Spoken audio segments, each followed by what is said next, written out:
This is the Barbecue Central Radio Show, which is recorded live each Tuesday at 9 p.m. Eastern Standard Time. The Barbecue Central Radio Show is being brought to you by the Barbecue Guru, the original creators of automatic temperature control devices, now offering 4 different models for you to choose from. Rest easy knowing that the Barbecue Guru is controlling your pit temperature so you can get on with your life. Visit bbqguru.com or call 800-288-GURU for more information. And by Fred's Music and Tasty Licks BBQ Supply, your online barbecue and grilling superstore. From cookers to grills, wood chips and chunks, and everything in between. Also be sure to try the Tasty Licks barbecue brand of rubs and sauces. Check Fred out online at tastylicksbbq.com. And by Stephen DeFranco Jewelers. Located in beautiful Willoughby, Ohio, Stephen DeFranco Jewelers is a family-owned and operated business looking to service the great folks of the barbecue and grilling world. Get free shipping and big discounts by mentioning my name and the term Barbecue Brother. Check out their inventory by visiting StephenDeFranco.com. And by Butcher Barbecue, with 30 years of experience in retail, wholesale, meat markets, food service, and customer service. Using that experience, everything they do and sell at Butcher's Barbecue comes from real-world knowledge. Check out their award-winning spices, sauces, marinades, and injections by visiting ButcherBBQ.com. Always trust your butcher. And by the Barbecue Institute. Take your barbecue to the next level with the Barbecue Institute class. Pitmaster Conrad Teddy Bear Haskins uses his years of catering and restaurant experience combined with food science and smoking secrets to help you understand how to improve your barbecue. Visit bbqinstitute.com and register for classes today. And by Barbecuer's Delight Wood Pellets, making pellets since 1994, 2/3 oak, 1/3 flavor wood, giving you that sweet, succulent smoke that you're looking for on your meat, both for grills and bullet-style smokers, and, of course, in larger quantities for your pellet-fed smokers. Find them at bbqrsdelight.com. This is Jennifer Palamas from Charlotte, North Carolina, and this is Barbecue Central.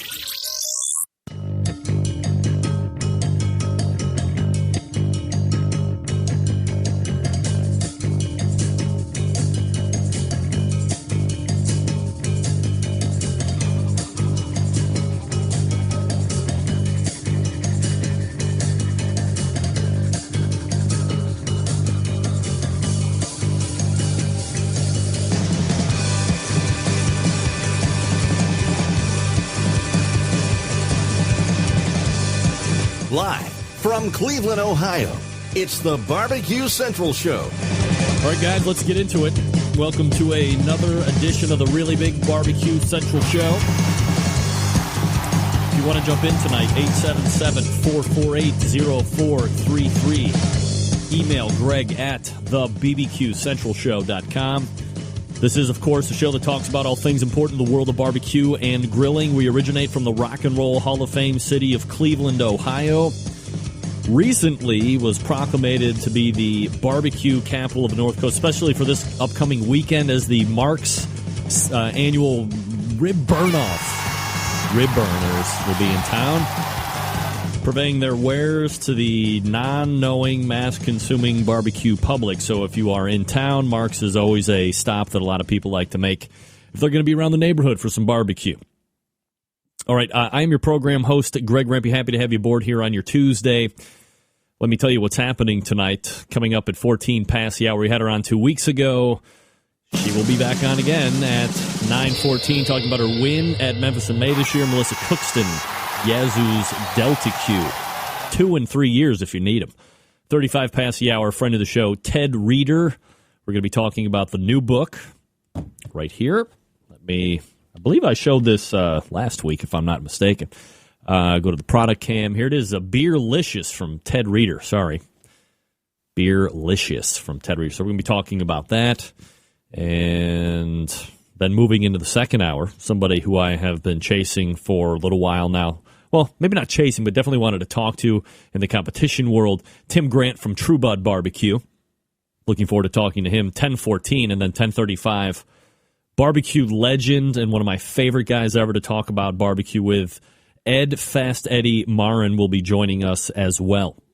So, huge show, in case you didn't know, in case you didn't sign up for the newsletter, do it. Go to the Barbecue Central Radio Network's homepage, which is thebbqcentralshow.com, and sign up for the newsletter. Go ahead. 500 spots left if you need them. All right. That's what we have. 877-448-0433. Survey Tuesday. Question number 1, because we're going to be talking about it tonight. Want to get your reaction. Who should be in next year, that's 2013, Barbecue Hall of Fame? Who should be inducted into next year's class of 2013? Question number 2. What's the most overused saying in the English language right now? Question number 3. Horse racing question. I know you were waiting for this. Will I Have Another win the Belmont and in turn the Triple Crown? Praying to the horse gods. Might get a outside shot interview before 3 weeks is up with longtime guest to the show and horse racing handicapper extraordinaire Harry DeHorse efforting that as well. So those are your Survey Tuesday questions. Who should be inducted into next year's Barbecue Hall of Fame inductee class? The most overused saying currently on the face of the earth in the English language. And will I'll have another when the Belmont Stakes in 3 weeks' time, and in turn, being the first horse in like 30 years winning the Triple Crown. I'll give you my takes on those beginning of next hour. All right, first and foremost, let me go ahead and show off my shirt from Matt Dalton and the guys at Left Coast Q. Nice. Always appreciate the team sending me their team shirts. Like I say, I will wear it. I will proudly display it right here on the show. So thanks to Matt Dalton, the guys from Left Coast Q, for sending me the shirt. I'm extra large. Email me if you want my shipping address, and I will send it to you so you can send me a free shirt. Always love that. Also, you know, if you're any fan of the show, right here, 9/11/01, we never forget. Great guy by the name of Ray Fonseca from South El Monte, California. Here we go. Ready for this? Boom. September 11th, 2001, we will never forget. Another great. Now, this is actually a patch that would, like, go on a uniform. So I appreciate Ray sending me that, and that will make it up somewhere. Have to figure out how to attach it to the banner. Or I might just put it on, like, a coat that I wear a lot. Because here in Cleveland, it does do cold things. Don G weighing in, Barbecue Hall of Fame, Mike Mills. Guess what? Mike Mills, already in. Don, pick again. Overused saying, that's a good question. We call that filler where I'm from because you're thinking of formulating an answer. Question number 3, that horse will win the Triple Crown. That horse, that's the best saying ever. I'll have another. Yes, I will. Thank you. Thank you very much. Dave Bosca, Henry Ford, what the F? Yes. Oh, right. Well, Henry Ford is in this year. Guys, next year. Let's think ahead. I know we're a little behind here in the barbecue world. Let's think ahead. Henry Ford is in this year. He is an inductee. All right, I got an email from a listener. This is from Lopez from Des Moines, Iowa. Hey, I know you don't like Brinkman, but for those of us that cannot afford a Weber Smoky Mountain or another kind of smoker, could you have someone that could help modify our Brinkman? Thanks. Enjoy the show. All right, Lopez, first of all, I don't know your financial situation, but I'm going to go out on a limb and say that Weber Smoky Mountains aren't really all that expensive when compared to a lot of the other barbecue smokers and cookers that are out there. You're looking at $300, probably less. You're not really going to have to do any type of modification to it. And the consistency that you're going to get from this cooker, the longevity, plus it is backed by Weber, one of the most superior barbecue and grilling companies out there in the industry, is second to none. QPR, that's what I live by when I'm buying stuff, when I'm looking at stuff in the barbecue and grilling world, which is quality, price, ratio. QPR, hands down winner, Weber Smoky Mountain. Now, Maybe you have the Brinkmann Smokin' Pro, which is like an offset pit. Maybe you have the ECB, or what we call the El Cheapo Brinkmann, which is like the bullet-style cooker that wants to be a Weber Smoky Mountain, but it isn't. You can make modifications to make that cooker cook average or a little bit above average. But here's the other thing you need to consider. If you're going to be making modifications, maybe you don't have the tools, so you're going to have to invest money on getting some tools, or you're going to have to borrow something from the neighbor. B, you're going to have to get parts, so that's going to cost as well. C, you're going to have to allot the time in order to make these modifications and hope that you're doing them right the first time. So I think if you actually cost it all out, you include parts, you include tools, purchase of tools if you need them, wear and tear, labor. Never discount your labor, folks, because you do cost a lot per hour. And then, did you make the modifications correctly the first time? You're probably not at a break-even point, but it might only be $100 more at that point once you factor everything in. So I think it would be better to really bone out for that Weber Smoky Mountain if that's what you're looking at, or if you think that's kind of like the higher echelon. But again, I don't know your financial situation. $70 might be all that you really have to spend, and that's fine. You can make those modifications and have a Brinkmann, whether it be the Smokin' Pro or whether it be the ECB Bullet style, and have those be very serviceable cookers because of the modifications that you make. Without them, a lot of people get turned off, and they really don't want any barbecue again. But Lopez, I appreciate you writing into the show. All right, let's look at the Hall of Fame 2012 inductees. Now, there's 3 categories that are included in how people are, or how this, I don't even know how the hell they're picking them, to be honest. I have a call in to the American Royal, to the guy that's supposed to be in charge of this. But there's 3 categories for Barbecue Hall of Fame inductees. Category number 1, Pitmaster inductees. That happens to be Johnny Trigg. Class of 2012 inductee Johnny Trigg with Smoking Triggers. There is a business/industry category. This goes along with Dave Bosca's nominee, Henry Ford. Made it, 2012. Obviously an integral part of the whole charcoal thing. And as I posted in Facebook, I have something that'll shake the very foundations of the briquette world. Look at Dave Bosca. Who should be in the Hall of Fame? Me. Thank you, Dave. Check's in the mail, buddy. And then there is a celebrity inductee, that being none other than Guy Fieri. What? Get that big stuff out of here. I can't. Flabbergasted. We're going to break that all down with Ed Marin at 10:35 tonight. The whole 2012 inductees, the categories, all of that stuff. And so we'll take a look. I have a whole take on the celebrity portion of it, too. You're not going to want to miss that. All right, gang, let me give you a quick public service announcement from your barbecue brother, Stephen DeFranco from Stephen DeFranco Jewelers, who is also a barbecue junkie like ourselves. Look, being married to a barbecue junkie can be trying. Think about all the nonsense a barbecue wife or girlfriend has to put up with. Here's just a few examples of why buying her an anniversary ring or diamond stud earrings from Stephen DeFranco Jewelers might be a good idea. One, because you're always watching barbecue or reading about it in books, or you're listening to an online radio show every Tuesday from 9 to 11. You leave sticky barbecue sauce on the cabinet doors, and the silverware drawers, on the kitchen table, on the chairs, on the car, on the dog, you name it. You know, how many years has she been putting up with your debauchery and tomfoolery? Probably too many. Here's what you're going to need to do. Whether you participate in competition barbecue or you're just a backyard hack like me, taking care of your wife by showing her how much you love her with a beautiful diamond anniversary ring or diamond stud earrings from Stephen DeFranco Jewelers is just a ticket for allowing you to continue to mess up the kitchen with all your barbecue insanity. Now, you're probably thinking that treating her to a new anniversary ring or diamond stud earrings will break the bank and ruin the plans for a new grill or smoker. Incorrect. The diamond anniversary rings at Stephen DeFranco Jewelers start at under $500. The earrings, way less expensive than that. Not only does Steve have great stock quality, but if you go to StephenDeFranco.com, you can also see lots of great styles. And, of course, the really great low prices. And as always, Steve has a very special barbecue brother or sister deal just for you, and here's how it works. You go to the website, StephenDeFranco.com. and you pick out a new diamond anniversary ring, or you can look at the earrings as well. You call Steve directly. Ask for Steve, 440-943-2700.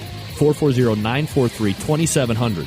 You tell him you're a barbecue brother or sister. He'll give you $50 off that additional discounted price of the diamond anniversary ring. Probably give you some extra special deal on those diamond earrings, too. And, of course, he pays for shipping all the time. All that money saved, you can take your wife out to a non-barbecue dinner. Treat her right, fellows. Treat her right, because she's the only one you got. StephenDeFranco.com, and then call Steve, 440-943-2700. Yes, you get one. You get two. My wife gets two because she's the wife of a barbecue host, which is even more insanity. StephenDeFranco.com. We're coming back with Melissa Cookston of Yazoo's Delta Q to break down Memphis and May this past weekend. Stick around. We'll be right back.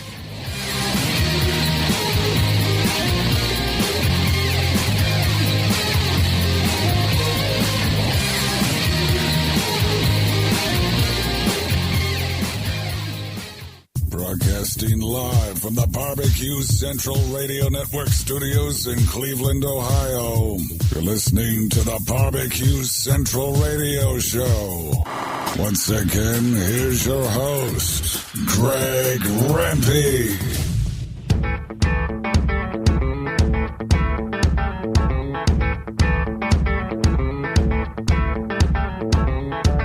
All right, coming back 14 past the hour. 877-448-0433. Greg at thebbqcentralshow.com are the two ways to get in touch with the show. My first guest tonight was just on 2 weeks ago, but we were talking more on the business side of the barbecue world. But tonight we resume our more traditional style conversation, the one where I interview her about whooping up on the competition at Memphis in May. They won it all in 2010, won whole hog in 2011, and won it all again this past weekend. Here to help me break it down is pitmaster of Yazoo's Delta Q, Melissa Cookston, joining me here on the show. Melissa, how are you? I'm good. How are you, Greg? Hell of a weekend, yeah? I tell you, I'm not sure if it's over or yet begun. So, I mean, we have a couple different places we could probably start tonight. Do we need to address the fact, Melissa, that the show karma has once again proven itself as being a force even Mother Nature couldn't keep under control? How are you explaining this phenomenon to friends and family? You know, I'm not sure, but I don't question it. I just ask for it. That's what I'm talking about. We don't question it. We just ask for it and whatever happens. Now, for the folks that don't know maybe a lot about Memphis in May, it's a one-off event. It doesn't fall under the jurisdiction of MBN, but easily one of the most sought-after titles to win every year by a lot of teams. You and Pete, true vets to this contest in particular. When does the week start for you guys at this contest, and how much work really goes into this event for you and your team? Because I don't think a lot of people actually grasp what goes into the whole setup process before you even start competing. Yeah, unfortunately, I was a little behind this year. We had Guy Fieri in the restaurant early in the week, so I didn't get to load in quite as quick as I wanted to and had to kind of scramble midweek to get my stuff together. You know, Memphis in May, you load in the week before, and you can only get trucks in till Wednesday. So it's kind of difficult to get all your stuff down the week before a comp. Now, were you triple entering again this year, or was it just whole hog for you guys? At Memphis in May, you can only enter one of the main categories. Oh, that's right. That's right. I always get that mixed up for some reason. Okay, so it was obviously just whole hog for you guys. Is there a more in-depth process of hog selection when it comes to Memphis in May versus the other contests, or is it the same all the way through for you guys? It's the same. You know, I'm a very firm believer in quality products, and, you know, I try to use the same vendor for everything that I do. I have been using Berkshire hogs. I get them from Newman Farms in Missouri. They've worked really well for me, and I stick with that guy all the way through. He's given me some winners. So what size are you typically looking for when you're picking your hogs out? I really like about a 180-pound hog. We did get a new trailer a couple months ago, and I got bigger cookers on it, so I decided to cook a bigger hog, and the hog that I cooked for Memphis in May was actually 216 pounds. Wow, 216 pounds. So, I mean, what does that cost out? I imagine you're getting two of them, right? Yeah, we bought two. I think I spent about $1,000. Oh my Lord! So $1,000 just on hogs before everything else. Now, Is there, or can you briefly explain this judging process that teams have to go through? I'm sure a lot of people are a little bit more like KCBS rules oriented or FBA rules. Memphis and May, a little bit different than the normal. So if you could just kind of give us a little pick me up on the rules. Sure. In Memphis and May style, you have two types of judging in preliminary. You have blind judging, where you have 4 judges judging your box. And then you have 3 on-site judges, which come one at a time, and they stay approximately 15 minutes each. So you're in after that. You're in 45 minutes on the on-site. Yeah, wow. Typically they'll stay 15 minutes. You got about a 5-minute break between judges, so it takes a good hour.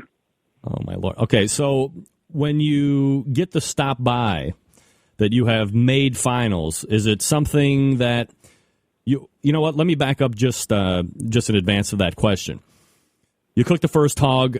How did the cook go for you? Was there anything like out of the ordinary that you had to contend with during that portion of the contest? No, I mean, we've been cooking hogs for 15 years, so we pretty much stay tried and true to what we do. So, everything came out as usual. It was a good hog. Now, I'm not asking for secrets here, but I mean, I would imagine you're putting down like dry rubs, but are you also like injecting, or do you fill like cavities up with liquid, or how are you able to keep, because there's so many different muscles and meats, and you got the loins and the hams and the ribs and all this other stuff to keep it all kind of cooking together and then moist. What kind of a process is that in order to make sure that nothing is getting ahead of one of the other things? Yeah, I cook my hogs running style, which is not predominant on the circuit. Most people cook them on their backs. But, I'm a firm believer in the way that we cook it. We can get more flavor to the meat. So we do a skinning process to be able to expose that meat, first of all. We do inject with a pork stock that we make from rib ends. And then we just put our rub on it. Put some yellow mustard on top of that and kind of massage that in. And believe it or not, we get so much more flavor that way than we would flipping it upside down. What kind of a cooking time are you looking at for these hogs? 22 hours on that 216-pound hog. Wow, 22 hours. All right, so big time investment. So the cooking process goes, just as normal for you guys. Is it something that when you're stopped by and you're told that you're going to be making finals that you're kind of coming to expect at this point, or regardless, is it always a nice surprise? Heck no, I don't expect it. Real? Do you now? Hold on a second. Don't be modest. I mean, we're old friends here. Everybody respects and they understand what you've done. You don't expect to make finals? I had already asked my mama after preliminaries. I said, "Mom, will you run me to the restaurant in about 30 minutes right after preliminaries?" I mean, I never expect to make finals down there. It's hard, and yeah, you got to have a good product, but you got to have a lot of luck involved as well. All right, so you make finals, and it's like game time number 2 because you have to go through a whole nother on-site evaluation. You have the second hog, all that other stuff. Because of the experience here and the wins that you do have behind you, do you feel that the judges might expect maybe a little bit more from you because of who you are, who the team is, and what you have accomplished in previous years? Sometimes I do. I really try not to pay attention, because there's always the negative naysayers about, what you've done, and they've done enough, and but every contest is individual for me, and I never expect to make finals. I'm always ecstatic when I do, and really I focus on what I'm doing, and, I've done several finals judging. Usually I sit and think a few minutes before finals judging, what point do I want to get across to these finals judges that'll make me stand out above all the others? Do you have, and I'm actually going to kind of tie in a question of the whole presentation process. Is it always a little bit different? Are you tweaking that presentation every single time, or do you have something that's kind of like quote unquote canned, and then you're just making tweaks to that particular event or contest?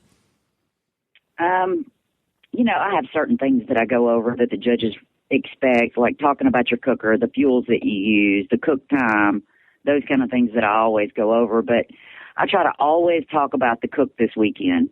I firmly believe those guys that, figure out a presentation and then they use it for 2 or 3 years, it gets stagnant. So I always want to talk about the cook this weekend. And, I just talk to the judges. I'm trying not to preach to them or have a spiel per se, but just talk about your barbecue, and that makes it easier for most people, and it makes it easier for me.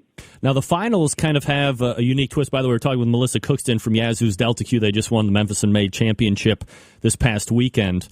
In the fact that John Wheeler from Natural Born Grillers, also happens to be your business partner at Memphis Barbecue Company, has finaled and won the ribs category. You know your hog was good. John has cooked some of the best ribs at Memphis and May for years now.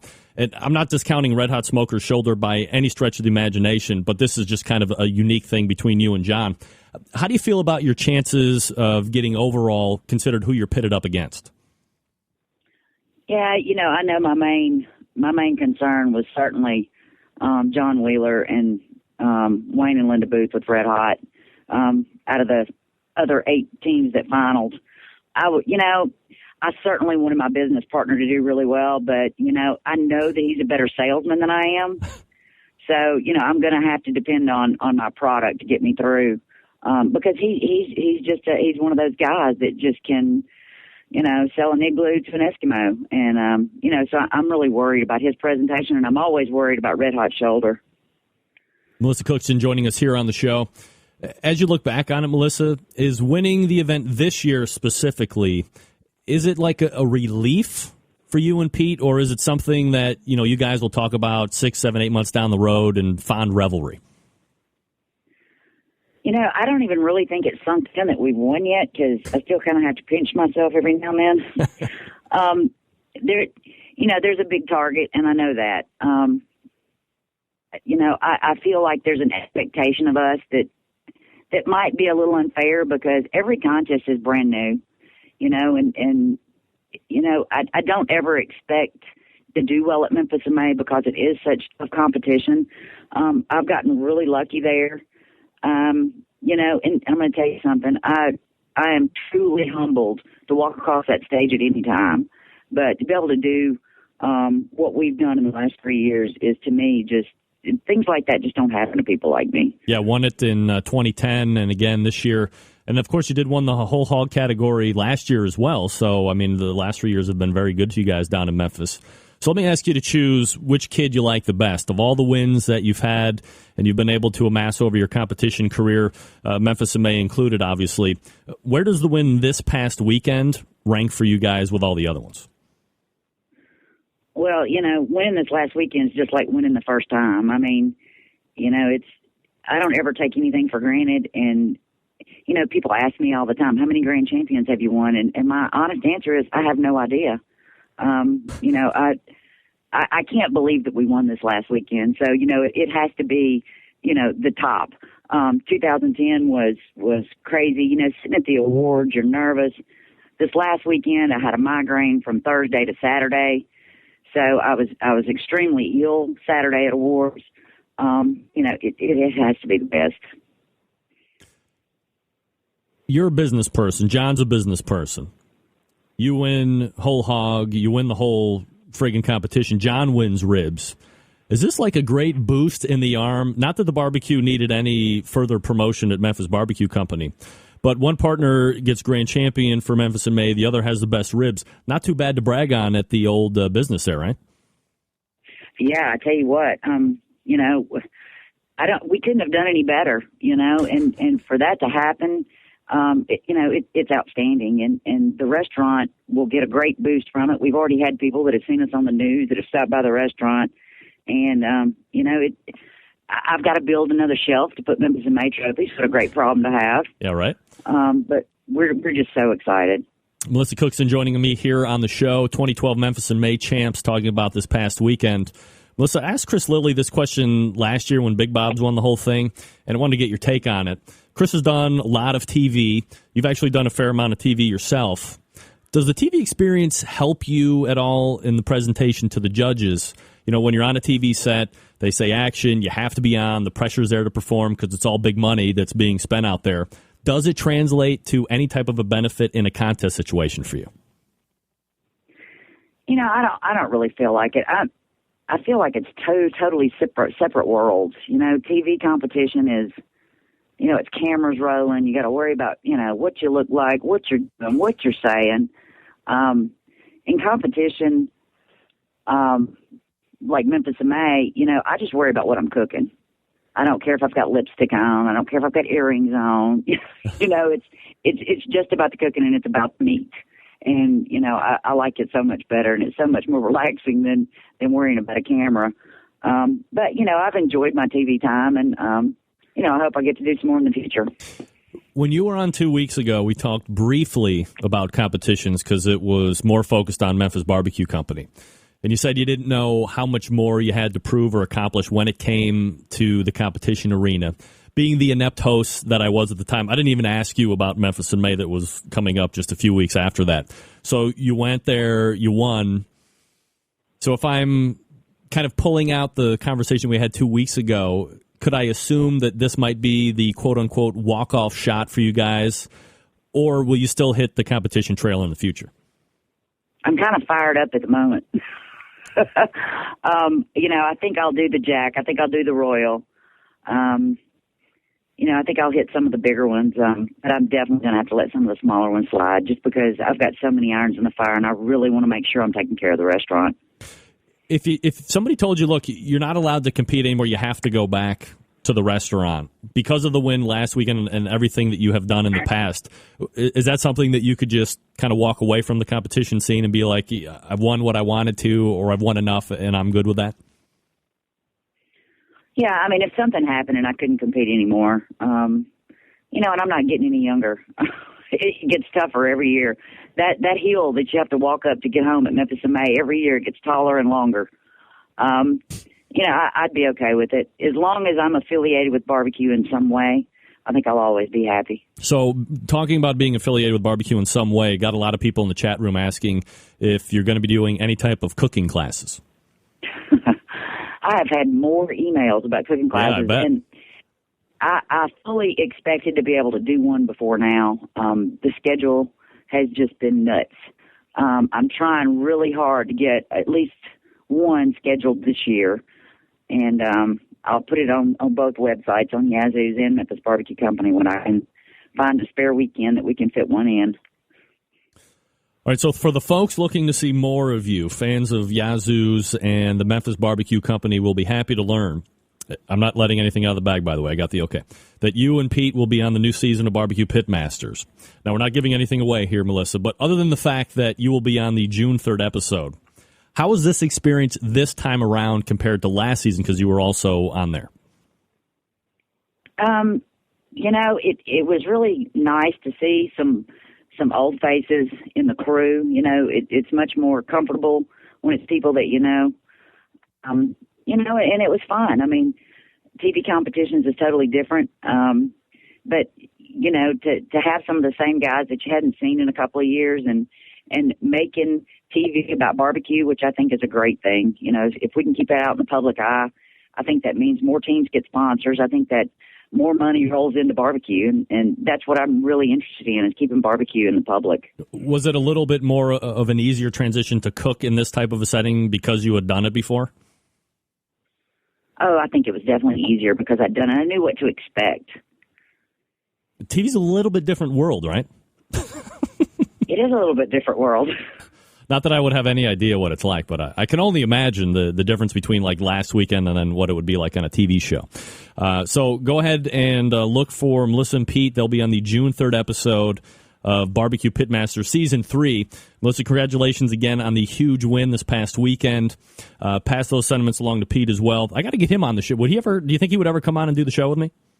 Oh, sure he would. All right, so we're going to have Pete on at some point, but pass again along the sentiments on congratulations to him as well. Always appreciate the time you make for the show. I know you guys are very busy, so continued success. We'll talk to you soon.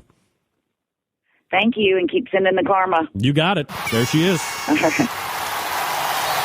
Melissa Cookston, Yazoo's Delta Q, now 2 out of 3 years, winning Memphis in May. So I asked her, because when we were talking 2 weeks ago, and I had mentioned this,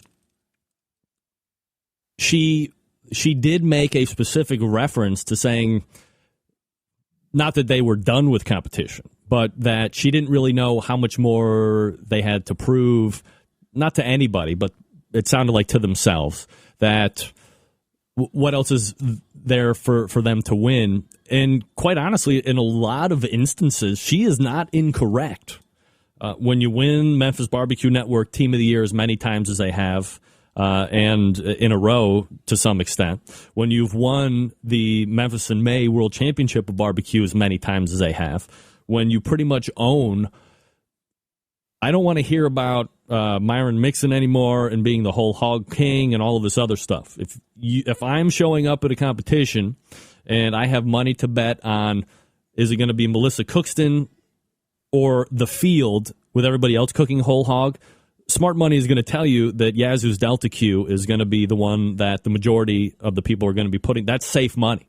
That's betting Bodemeister in the last 2 races, even though he didn't win. But those were the prohibitive. She is going to be a prohibitive favorite in each competition, especially if it's going to be whole hog. So great to see them be able to get that notch in the belt again.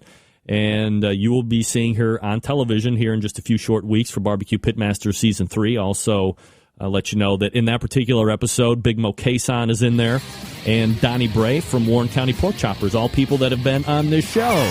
Thank you. Let's switch back just to me. There we go. So thanks again to Melissa Cookston from Yazoo's Delta Q, and congratulations to them on winning Memphis in May. Now, as many of you know, I have gotten my hands on a pellet cooker. Just changed out the control panel thanks to Mark Graham over at Grilla.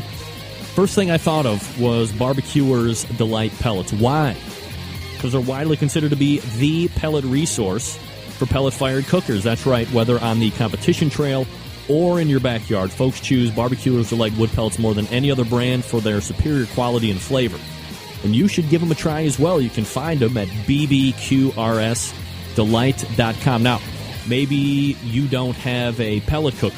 No problem. You can still take advantage of the pellet revolution on your gas or charcoal grill or smoker by grabbing the cast iron pot option. Buy yourself a nice sampler pack of pellets. You load 1/3 cup into the pot, then you place it into your cooker or grill. Let that sweet succulent smoke take care of the rest. Now, maybe you're not familiar with pellets. Let me give you a little insight here. When pellets are made, all of the air within that cellular structure of the wood is evacuated, thus concentrating the wood into a very dense form, much denser than natural trees. As compared to other wood flavor enhancers, pellets will yield a more intense smoke quickly, which seals the food and locks in the natural moisture, adding smoke flavor exactly when it's needed. And since pellets have been processed from sawdust by pressure, that generates heat. Heat eliminates any contamination present in the wood. This process produces a sterile smoking wood product of consistent quality. Pellets are easy to use since you don't soak in water prior to use. It's easy to blend. Wood flavors have produced consistent results each and every time with the use of Barbecuer's Delight wood pellets. So, here's what you do. You go to the website, bbqrsdelight.com. That's bbqrsdelight.com. Check out all of the flavors that they have. And please, for crying out loud, stop messing around with these chunks, with these chips and tinfoil little things. Those all burn with heat. They flame out. We don't want any of that. Pellets are going to provide a nice, sweet smoke that really, in all cases, never truly overpowering by any stretch of the imagination. So again, bbqrsdelight.com. That's bbqrsdelight.com. The choice of competition cooks and backyard hacks just like me. Barbecuer's Delight. Check them out. All right, when we come back, Beerlicious Teddy Reader. He's a Canadian barbecue and grilling expert, just like the guy we had on last week. You're listening to the Barbecue Central Radio Show right here on the Barbecue Central Radio Networks.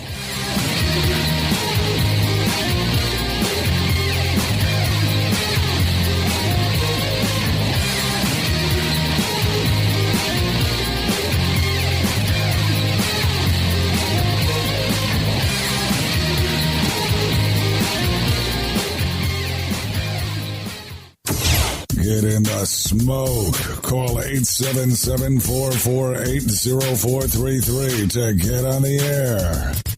Now, here's your host, Greg Rampy. Big B, Moonshine Band, Suburban Waste Record. Let's go! I'm an outlaw. Give me 2 shots. We don't need a radio. Bring a jukebox for my outlaws. Bring me 3 shots. we can raise hell before the speed stops. I'm a whiskey drinking SOB. All right, we are back. Almost 20 till the top of the hour. Having to deal with a little bit of a True Bud barbecue dilemma, but we are back at it. So no worries on that. My next guest, a show regular, a fan favorite, a news book, Beerlicious, was just released 1 week ago today. Here to talk about it. Friend of the show, a barbecue and grilling expert, Ted Reeder, joining me here on the show. Ted, how are you, buddy? Good, Greg. How you doing tonight? Oh, man, I am absolutely fabulous, Teddy, as I know you are. Where are we finding you tonight? You're a world traveler all over the place. Where are you at? We are in Ottawa, Ontario, Canada. Come up here to do a bit of a press tour starting tomorrow morning in the Ottawa Valley area, and then head off on to Montreal, and then back to Ottawa Friday night for a gig here, and Saturday make an appearance at a local Smoke to the Bone barbecue competition here in the Ottawa Valley, part of the Canadian Southern Barbecue Association. And looking forward to being in town. I love this town of Ottawa. It's a good place to be. And you are busy as ever. The new book released 1 week ago today. So 1 week in, how's it being received? And perhaps more importantly, how is it doing in the eyes of the publisher? The publisher is very excited. The author is extremely excited. The book has already gone into a second printing, and which we're pretty excited about. So the publisher's quite happy when they get to go print more books and sell more books. And to me, I'm just thrilled that it was a long process to get this book published. My previous publisher, who was going to publish Beerlicious, unfortunately went belly up last year. And so we had to do a little bit of scrambling and a little bit of work, and we found a new publisher. And we're pretty excited about the launch of Beerlicious. 101 different beers, 101 different grilling / smoking recipes, all based with different brews. And it's a book, over 250 colored photos, and it's all about beer and barbecue, baby. That's what it is. So how can it be a bad book? Absolutely not. I mean, these are things that go together like no other, beer and barbecue. Now, let's say I love to grill, but perhaps my palate isn't as amenable to beer as perhaps you or my palate is, Ted. Is there stuff in here for somebody that isn't even a beer lover that is going to be able to glean information from and actually like this book? Oh, completely. First off, I may have used 101 different brews, and those beers are not always available in everybody's market. So my philosophy really is this. If you like to drink, let's say, Budweiser, which is a tasty, refreshing beverage, and that's the beer you drink, you can make every single recipe in my book using that beer. The beer is up to you. You create it. You create those recipes, and I'm hoping that my Beerlicious book will inspire you to try new beers and to try different recipes incorporating beer into that recipe mix, whether it's in the brine or in the rub, or if it's, and yes, you can make a rub from beer by reducing it and caramelizing it and grinding it. So there's a whole process for that. You can inject with it, you can baste with it, you can drizzle it, you can guzzle it. I tell you, you can have them cold, you can have them warm. As long as you're having your beer, you'll be a happy person. Ted Reeder joins me here on the show. We're talking about Beerlicious, and he is getting me, I need to go get a beer is pretty much what I actually need to do. Now, look, Ted, I'm sure it goes without saying that perhaps the drunken steak recipe on page 109 from some no-name internet radio host and his mother credit might be your most favorite guest recipe submission ever. Or is that, is that just a rumor? Are going wild for the Greg Rempe. London broil, yes, it's you know, Greg, I got to say, not only to you, but to all the friends, my barbecue friends that have contributed a recipe, from Steph the Grilling Gourmet to Diva Q Barbecue. There's a recipe from you. Dr. Barbecue wrote the forwarder and has also given me a recipe, and so many other friends and family that it's a book really that comes together. It's not just my book, but it's friends that are in the barbecue game and love beer and love barbecue. And so I'm excited to be able to share your recipe with my fans out there and get them to know who Greg is and the Barbecue Central radio show. it's awesome, man. I Thank you. certainly appreciate that. And, as you mentioned, there was a few guest recipes here in the book, Teddy. So as part of the process, do you have to go through and cook everything for yourself to test these recipes out and make sure they're on point? I can tell you that with that book, every single recipe was tested by myself and my team. I tasted every single brew that was in that book. I got the beer caps to prove it and the empties and the change in my kids' piggy bank. I loved writing this book. I loved the fact that I got to walk out onto my back deck, figure out which grill or smoker I was going to fire up, figure out the food I was going to create with that, and then go to the beer fridge and say, oh, there's a nice tasty beverage. Let's take that beverage, mix it up, and have some fun with it. And whether it be the Greek-style baked potatoes, which are injected with beer and butter, served with grilled chicken tenders and drizzled with like a beer dressing. Oh. I mean, that's just one of the ones in there. There's the Beerlicious cake, which is a plank box baked red velvet cake, that in that red velvet cake we use beer, and we actually use my Crazy Canuck barbecue sauce as part of the recipe to bake a cake on your grill. We've got planked beef Wellington. There's grilling recipes. There's smoking recipe from my butter-basted, injected big wheel brisket to pulled pork to ribs. It's just a fun book, and I just want people to be inspired to go out to their grills, to go out to their smokers, and fire it up and have some fun. Crack a cold one. My philosophy comes down to this. You get one beer for every 15 minutes of grilling time. You're going to grill a steak, takes 15 minutes, you get one. Beer can of chicken takes an hour and a half, you get 6. Smoke a pork shoulder takes 12 hours, you get 24 plus. Keg! It's awesome. It's just crazy. So it's a fun. I'm excited about it. And this summer, I just hope everybody can get out there and love barbecue the way I love barbecue and just enjoy it. There's lots of competition, but really the best competition is against yourself. When you cook up that meal and you go, wow, that was fantastic, and your family and your friends are just going, yippee-ki-yay. Absolutely. Ted Reeder joining us here on the show. TedReeder.com, the website, as you can see on the video side. Also, you can find his book, Beerlicious, on Amazon as well. Ted, you've penned roughly, 759,000 books to date or something like that. Each one a little bit different as far as how it comes together. Do you have a formula at this point for putting books together, or they just kind of flow out of you? They just flow. There's no set formula. It's really, I get into the groove, I figure the topic I want to talk about, and then I just go to my grills and my smokers and I fire them up and I start cooking. And sometimes I get in a groove. I can tell you that The Complete Idiot's Guide to Smoking Food, that book that I wrote, took me about 10 weeks of solid typing and writing and testing every single day, 7 days a week, 12 to 14 hours a day. And it was a fun book to write. But for me, it's once I smell the smoke coming off the grill or off the smoker, I'm just a happy guy, man. Then it's about flavor. And there's no rules. Absolutely. Not with Teddy. There's no rules. It's just right.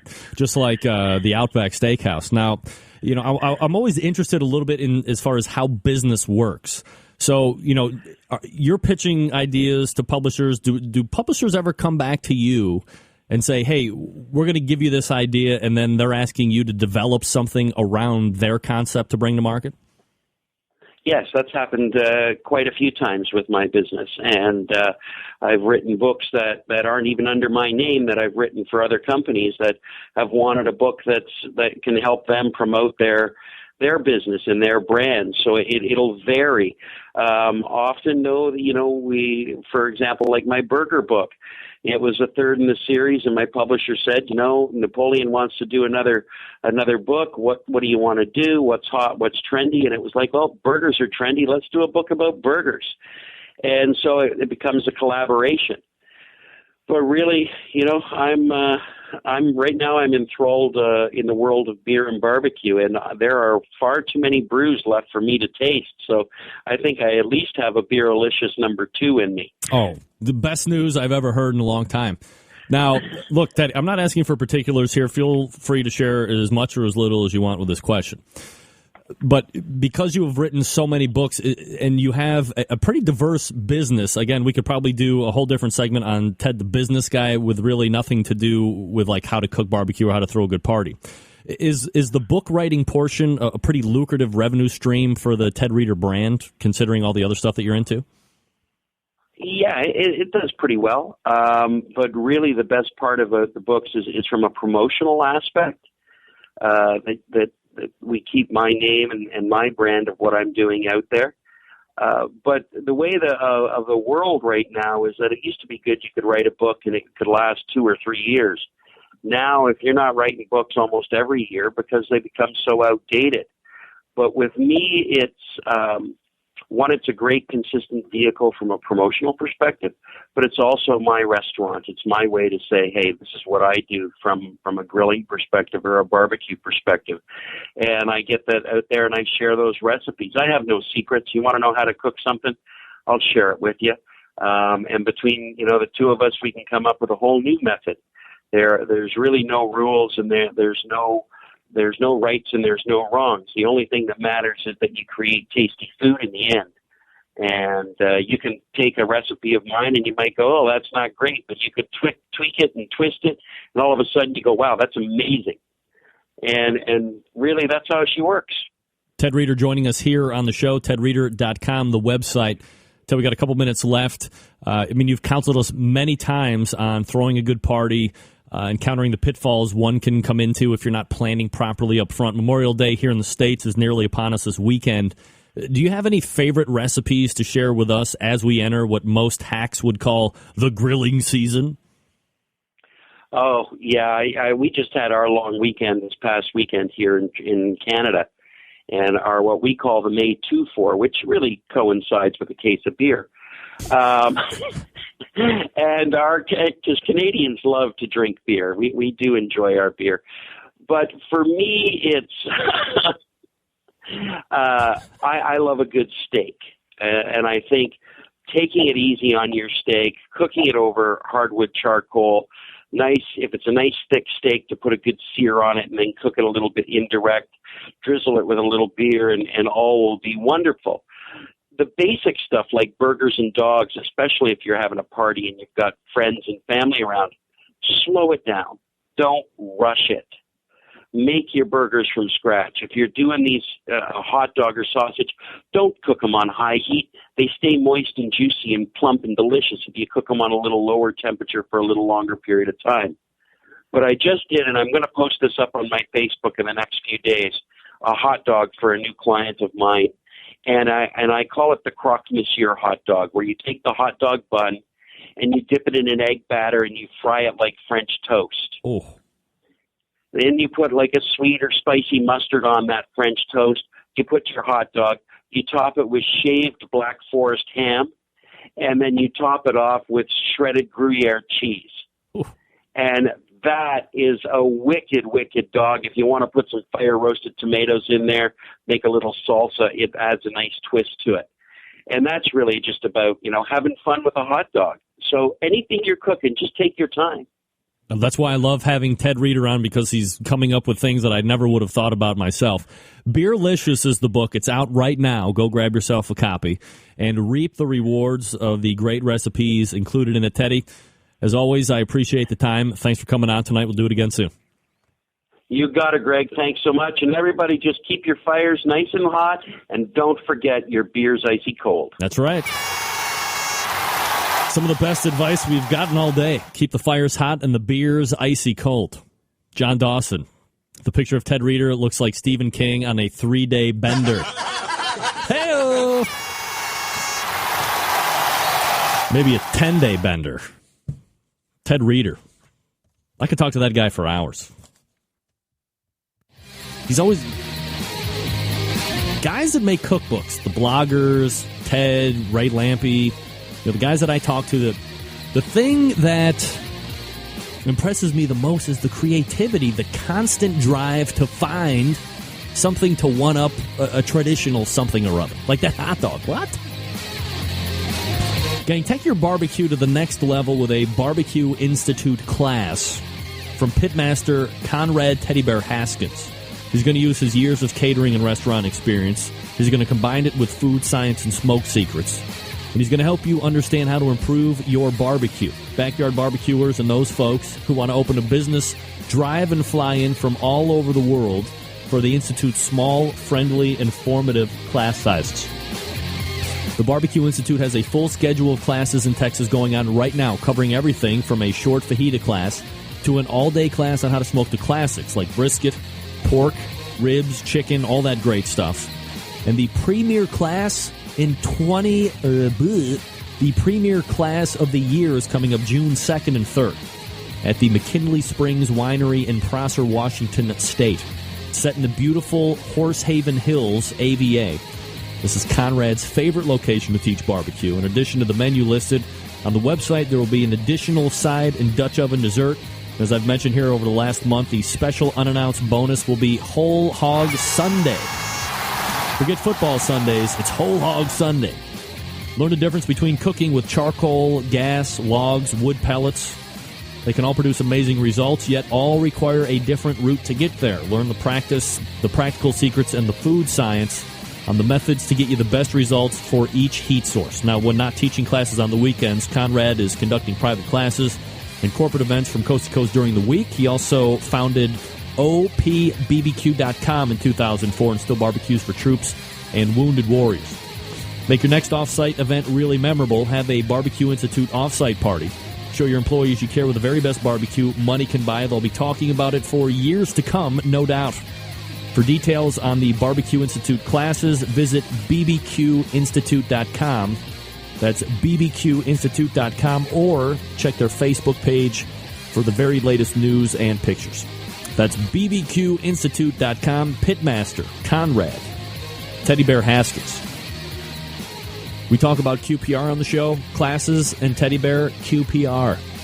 Check them out. You don't go broke, and you get great quality classes. bbqinstitute.com. All right, we'll come back and wrap up the second hour. 877-448-0433 if you want to jump in with a take. You're listening to the Barbecue Central Radio Show right here on the Barbecue Central Radio Networks.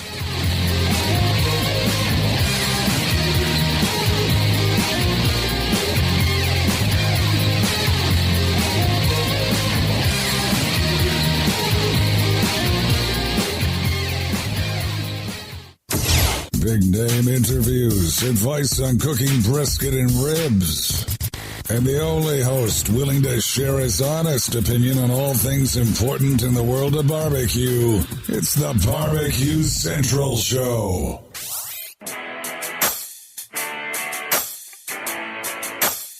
Who would have thought this music thing was going to go this far? I never asked for this. All right, we are back. I never asked for this fast. The women. Went up a little too loud there. Craziness. There's whiskey Okay. in my soul. Phone call. I'll take a phone call. Hey, Bernie, We go to area code 626. You're on the Barbecue Central Radio Show. Who's this?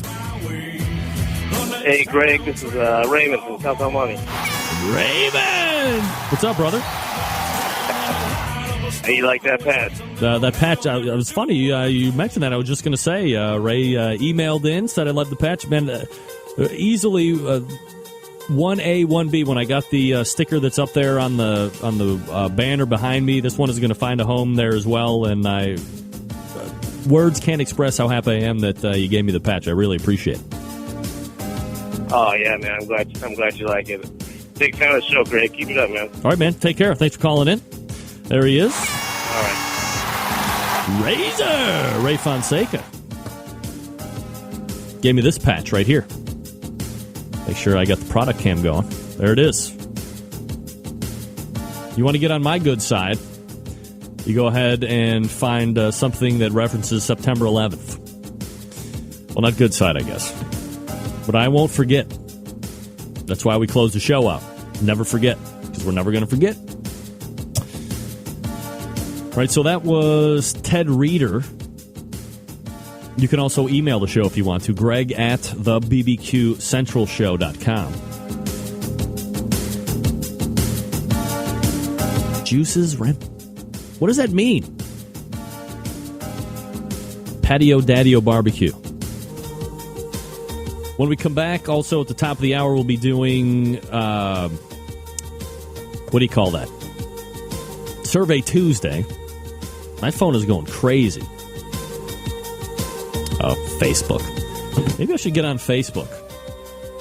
I like that. Hey, John Dawson, you on Facebook yet? You on Facebook?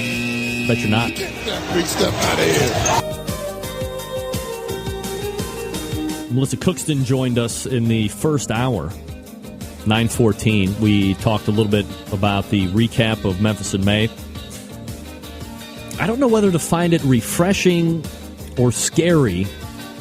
Me scary, not her. That if I was in her shoes, I might not be as humbled. Of course, I'm merely expounding on that. Because to me, if you're that good, if you've accomplished that much, at some point, it wouldn't be of comment to say that, well, that team's cocky, they expect to do that.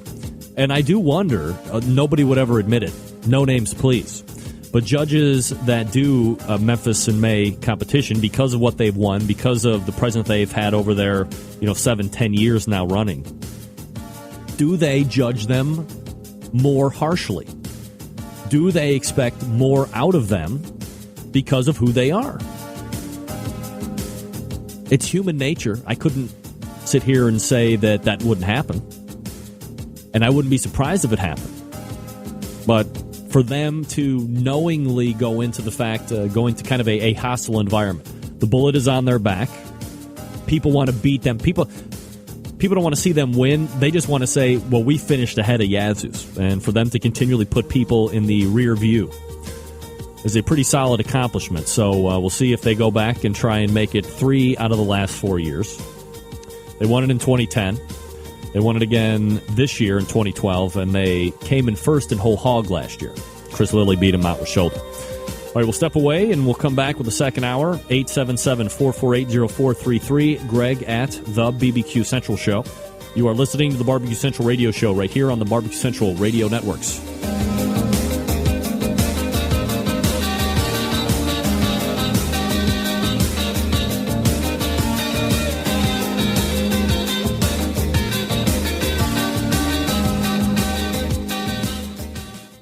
This is Bobby. And this is Jennifer. And we're from Cleveland, Ohio. And you are listening to the Barbecue Central Show. From my heart and from my hand, why don't people understand my intention? Happy to have you aboard here for the really big barbecue show. We cook because we have to, and we grill because we want to. Fine, how's it going? You have a great show. I'm a big fan. So what seems to be the problem here? This man looks like he's dead, and he's in the crackle. Charbono! It's all about the Charbono, dude! Succulent fish. What? He ate 54 wieners. But listen, Lavernius, shake a face. I'm shaking like a dog shit peach seeds. You could use it to fight off creeping marauders looking to take your steaks off your grills. I just like being anywhere with Junior, Senior, and Diva. Sounds like a whole other type of movie. Wow. Yeah, really. Keep it hot, keep it clean, keep it lubricated. We have top men working on it right now. Who? Top men. All right, hello. Just like that, we're in the second hour, ladies and gentlemen. Thanks again to my first hour guests, Melissa Cookston, Yazoo's Delta Q, and Memphis Barbecue Company. The restaurant website, by the way, is memphisbbqco.com, memphisbbqco.com. ICBA. I think I always say that wrong. I think I always say IBCA. Oh, wait. Okay, I was right. Never mind. Never mind, Roger. Thought I was wrong. We talk about show karma all the time. Melissa Cookston doesn't question it. You know who else doesn't question it? Gone Hoggin' Barbecue Team Grand Champs, Middleton, Delaware this past week. Heading back to the Jack, baby, yeah! Double horns. That a boy. That a boy. All right, Survey Tuesday questions. Go ahead and answer as you wish. Who would you like to see inducted into the 2013, that's next year's, Barbecue Hall of Fame? Question number 2. Most overused saying in the English language currently. Question number 3. Will I'll have another win the Belmont and in turn the Triple Crown this year? So I'll go ahead and take question number 1. Who would I like to see inducted into the 2013 Barbecue Hall of Fame? Now remember, there's 3 different sections. So Pitmaster. Oh, Pitmaster. I'm going to go out on a limb and say Myron Mixon. I would imagine that he is going to be inducted next year. And here's why I say that. Not because he's on TV a lot or that he is the poster child for TV barbecue, as it were. But when Myron was really out competing, I don't think anybody was really at his level. And by level, I mean this. Myron was the only one, at least in recent memory, that Willingham already in the Barbecue Hall of Fame. Guys, do your research first. Do a little show prep before you come into the chat room. Willingham already in. Myron was the only pitmaster that would go Florida Barbecue Association and win, Kansas City Barbecue Society Association and win, and Memphis Barbecue Network and win. So he was crossing over a bunch of different platforms and winning in all. He wasn't just competing and sucking ass. He was competing in all 3. He was winning in all 3. So to me, regardless of how many championships he's won, the fact that he would go into 3 different styles, 3 different platforms, and win is enough for me. So I see Myron Mixon in the Hall of Fame next year. Most overused saying, it's got to be this, right? Ready? Just saying. God, I hate that. Will I'll have another when the Belmont and in turn the Triple Crown? You know I want to say yes, so no. Sorry. Big stuff out of here. Just isn't. Randy Mill Myron pulling for I'll have another. Love Bodemeister. He was at Oaklawn at the Arkansas Derby. No, John, Patio Daddy-O Barbecue. That's what she said. That's always funny. Always fun. The fact that the last race is Belmont and that is going to run 1.5 miles after the horses have already run the last 5 weeks. While I would love to see it, I just don't think it's realistic to think that horses can run that far that often. Because horses just aren't bred to do that. If you don't know, I mean, 1.5 miles is huge, and the bull ring is in a whole different race course class by itself. What can I tell you? Let me scroll up here, see what everybody else likes. All right, nobody else there. Let me share some pictures with you, if you don't mind. So I'm coming up from Akron, Ohio. This was last Friday. I'm trying to make my way up. And I see a site. I didn't cut out. I'm getting ready to show a picture. I see a site that my eyes couldn't possibly believe. For your review, what the hell is that? Get that big stuff out of here. I think when she blew by me at 85 miles an hour, I could hear that.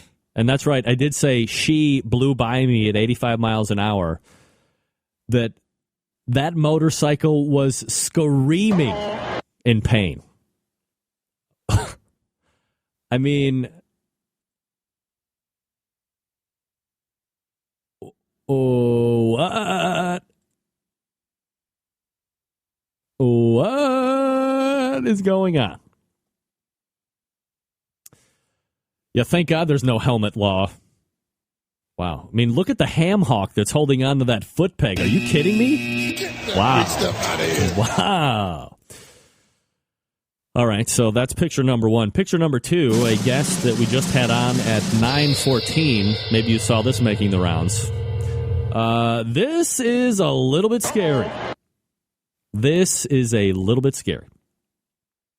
No, the tire wasn't smoking, but I'm sure she was a little bit later. Looks like a Sawzall, and she's cutting off the legs of a whole hog. And she looks like she's having a lot of good time with that. I mean, chicks love power tools. What did I just say? Chicks love power tools. And she is cutting off legs, it looks like. Wow. That is something. Let's go back to this one while I set up. Now, the third one that I'm about to show you, this is an actual ad that I got. I go to a wholesale club. BJ's Wholesale Club is the one I go. I don't go to Sam's. I don't go to Costco's.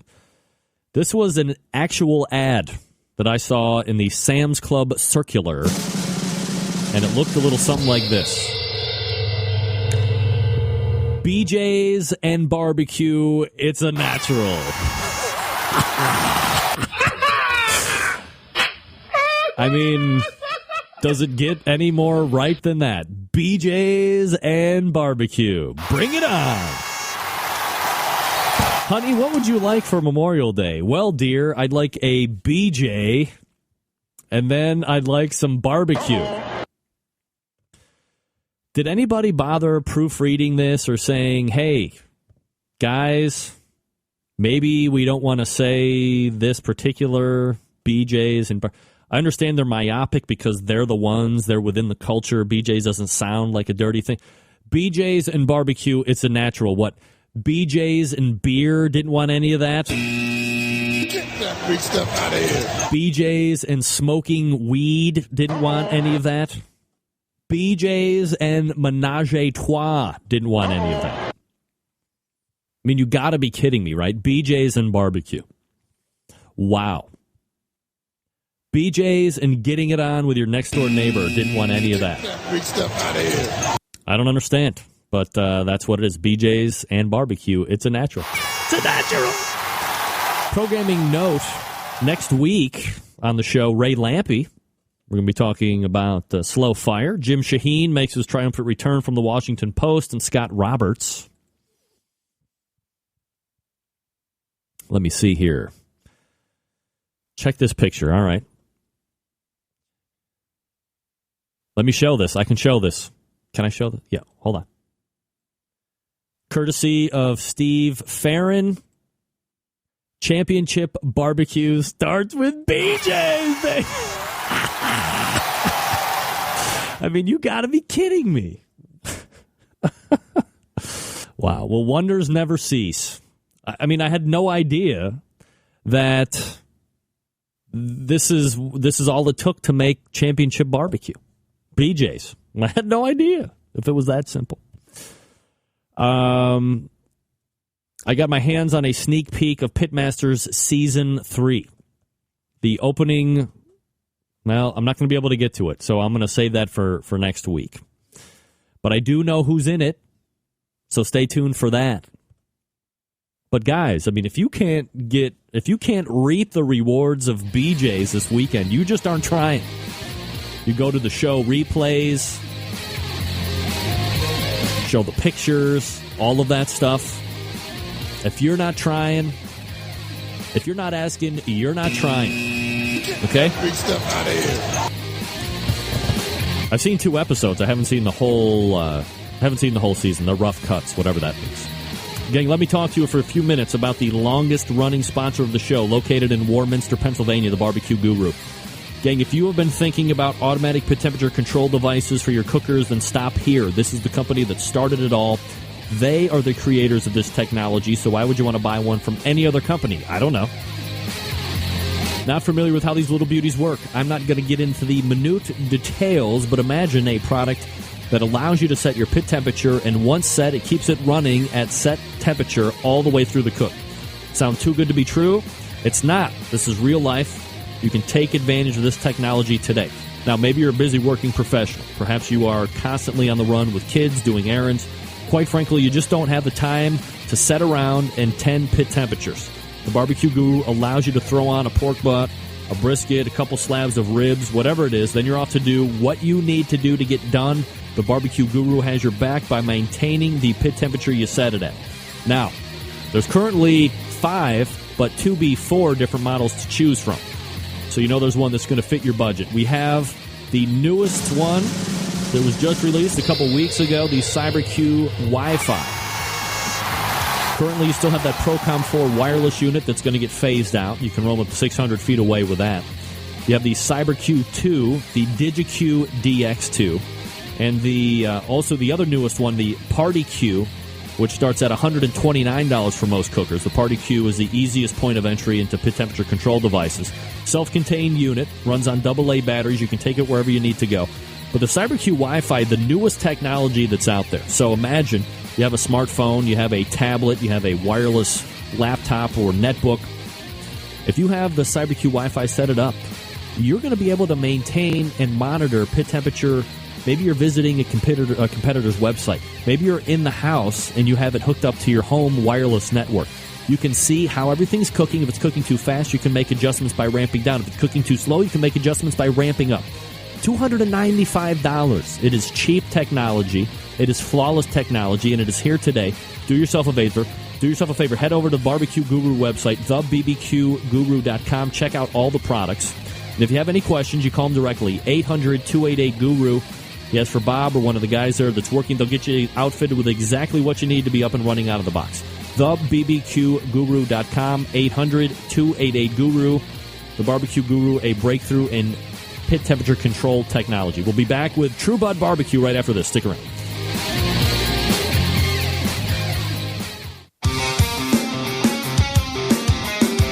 Broadcasting live from the Barbecue Central Radio Network studios in Cleveland, Ohio.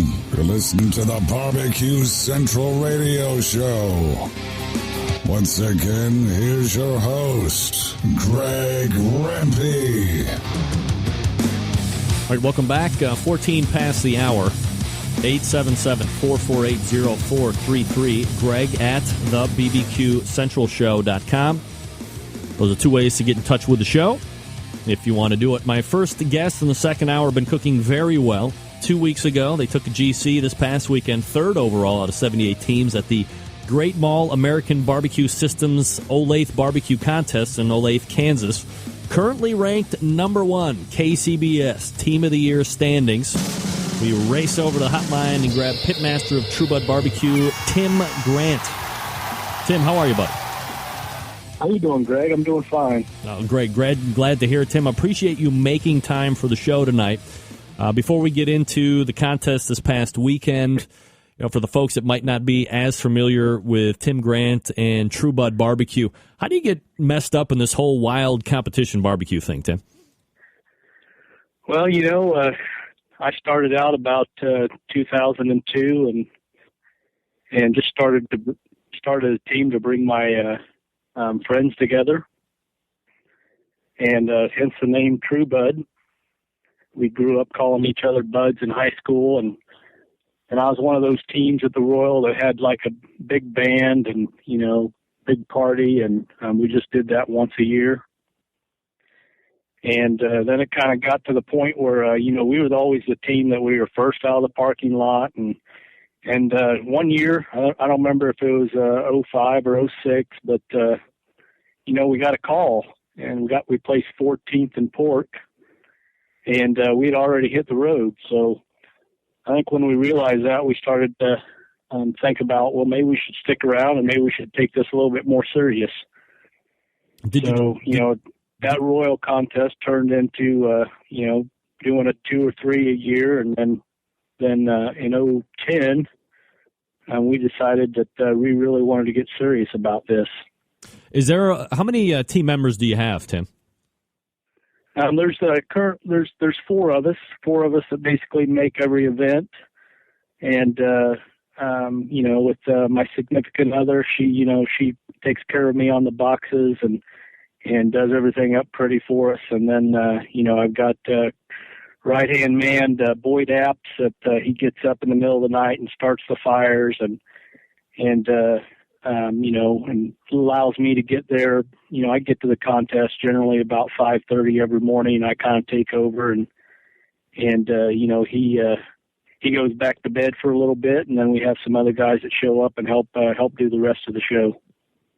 All right, so when you decided in 2010, as you said, to kind of make that jump into a little bit more of a concerted effort to go out and win, do more events, is it a big buy-in from the other team? Did you have to do convincing, or was this something that you guys have been talking about right along, and all of a sudden it's like, okay, let's do it this year? No, that's a pretty funny story, Greg. I remember the time I got on the phone with Boyd, one of my best buddies, and I told him, I was thinking about doing some more contests, and, I basically told him, kind of broke the news there that I'd signed up for 7 contests, and I remember that conversation very distinctly. He kind of paused and was like, what exactly are you trying to achieve? Was his phrase to me, and at the time I didn't really know. I just knew that I've been in competition all my life, basically in sports, and grew up in a family of kind of cooks. My mom and my sisters were big time cooks. I grew up on a farm, so I kind of had a hand at I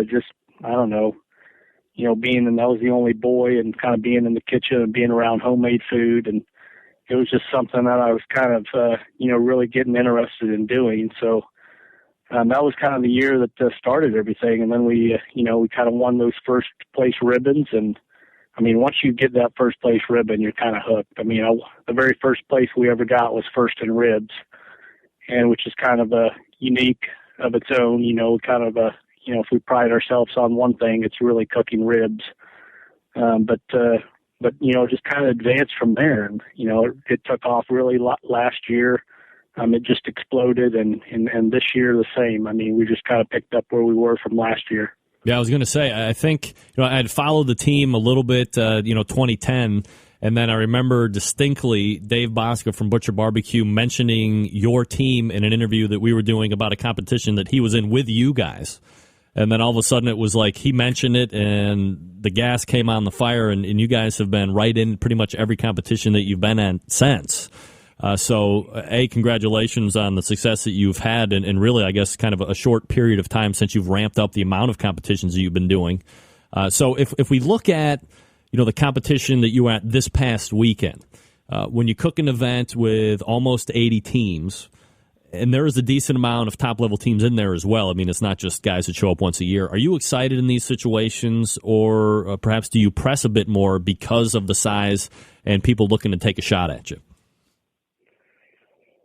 Well, it's definitely an adrenaline event, especially when you're in big time contests like that with a lot of top 10 teams, and up against Much and Hogs, we see them a lot, and him coming off a team of the year, and just we're a young team, that's for sure. We haven't been around the block for 10 years or 5 years, and I believe we're good cooks, but sometimes, you just question how good a cook are you and how good can you cook against these great cooks.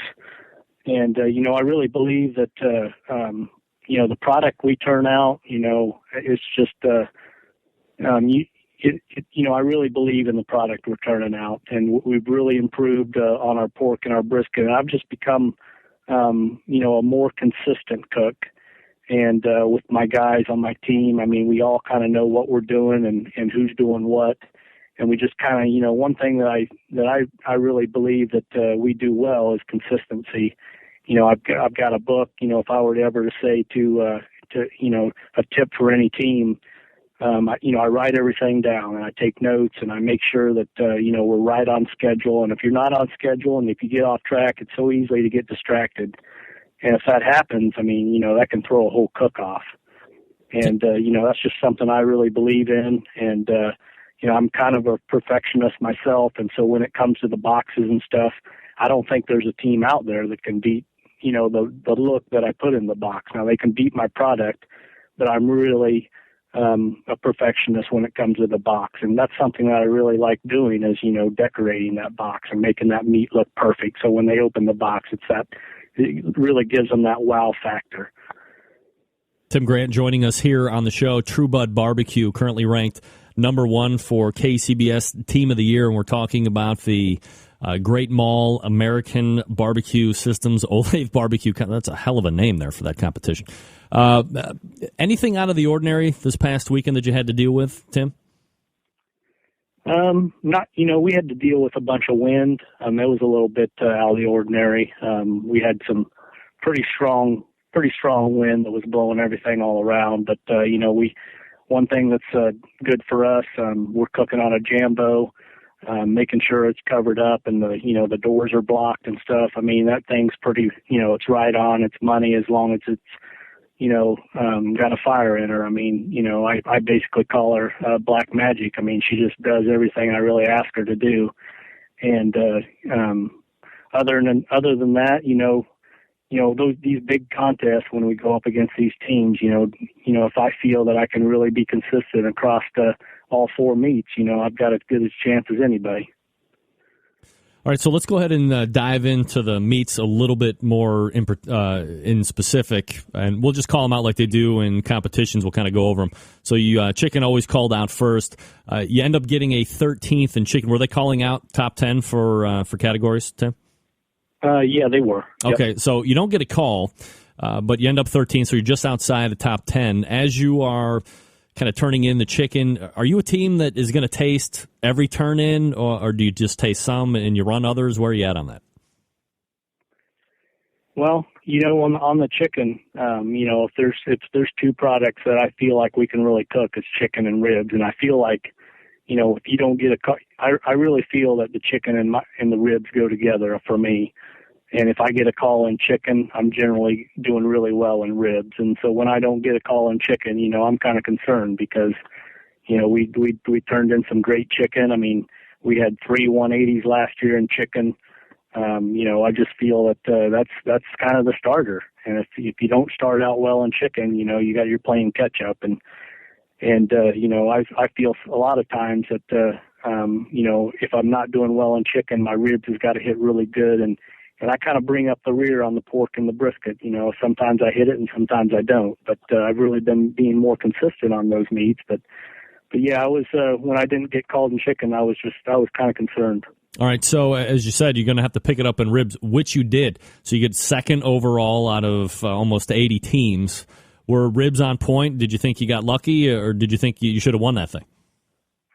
Well, you know what? When I turned those ribs in, I wasn't happy with them at all. And I just, the rest of my team, they thought they were great ribs. But, when you cook so often, I mean, we're cooking every weekend. And, I'm really fine picking, how good they are. And there may be just little substances here and there that I may not like about them. But, generally, they must like the taste because, I've been doing extremely well in ribs and you're right. I mean, ribs are the best thing that I can cook. And, so, they weren't what I thought was perfect, but, I was hopeful that we'd do well in them. Tim, are you like a lot of other pit masters where if you are tasting ribs, for instance, and you said you didn't really like them, does that typically turn around and you get a higher score than you thought?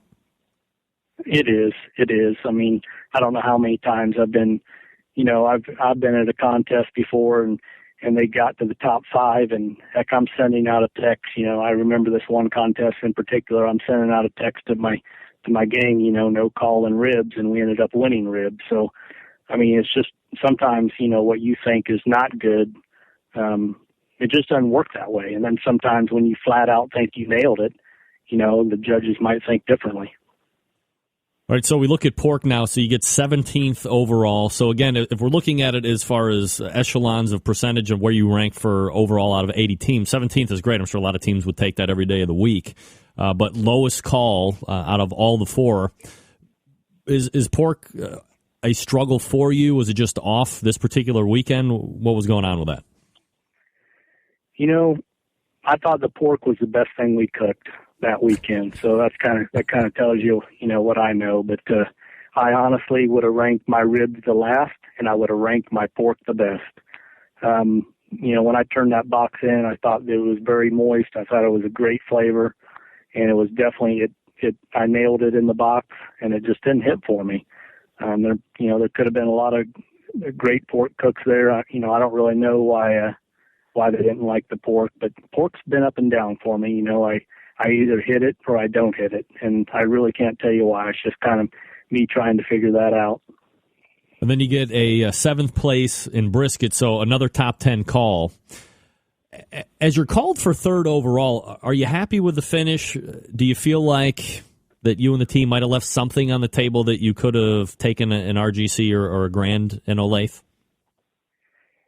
I mean, we were ecstatic about third when we knew we got called twice. I mean, we beat a team that had a 180 score. We've done this before. We've gotten a number of third places this year with 2 calls. It kind of tells me, how just the consistency of what I'm cooking. But I mean, we were actually hoping for a top 5, and they called a couple other teams that we thought that had beaten us. I mean, we were really surprised and actually very happy with third place.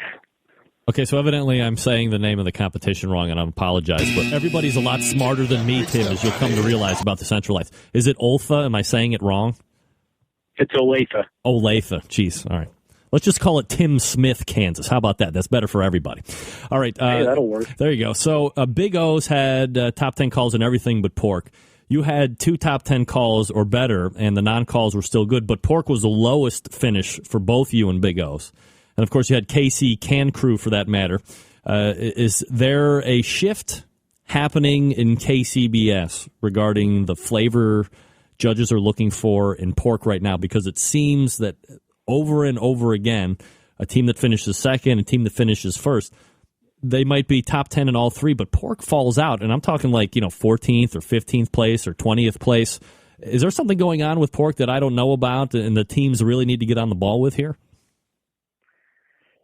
I don't know what to say about that.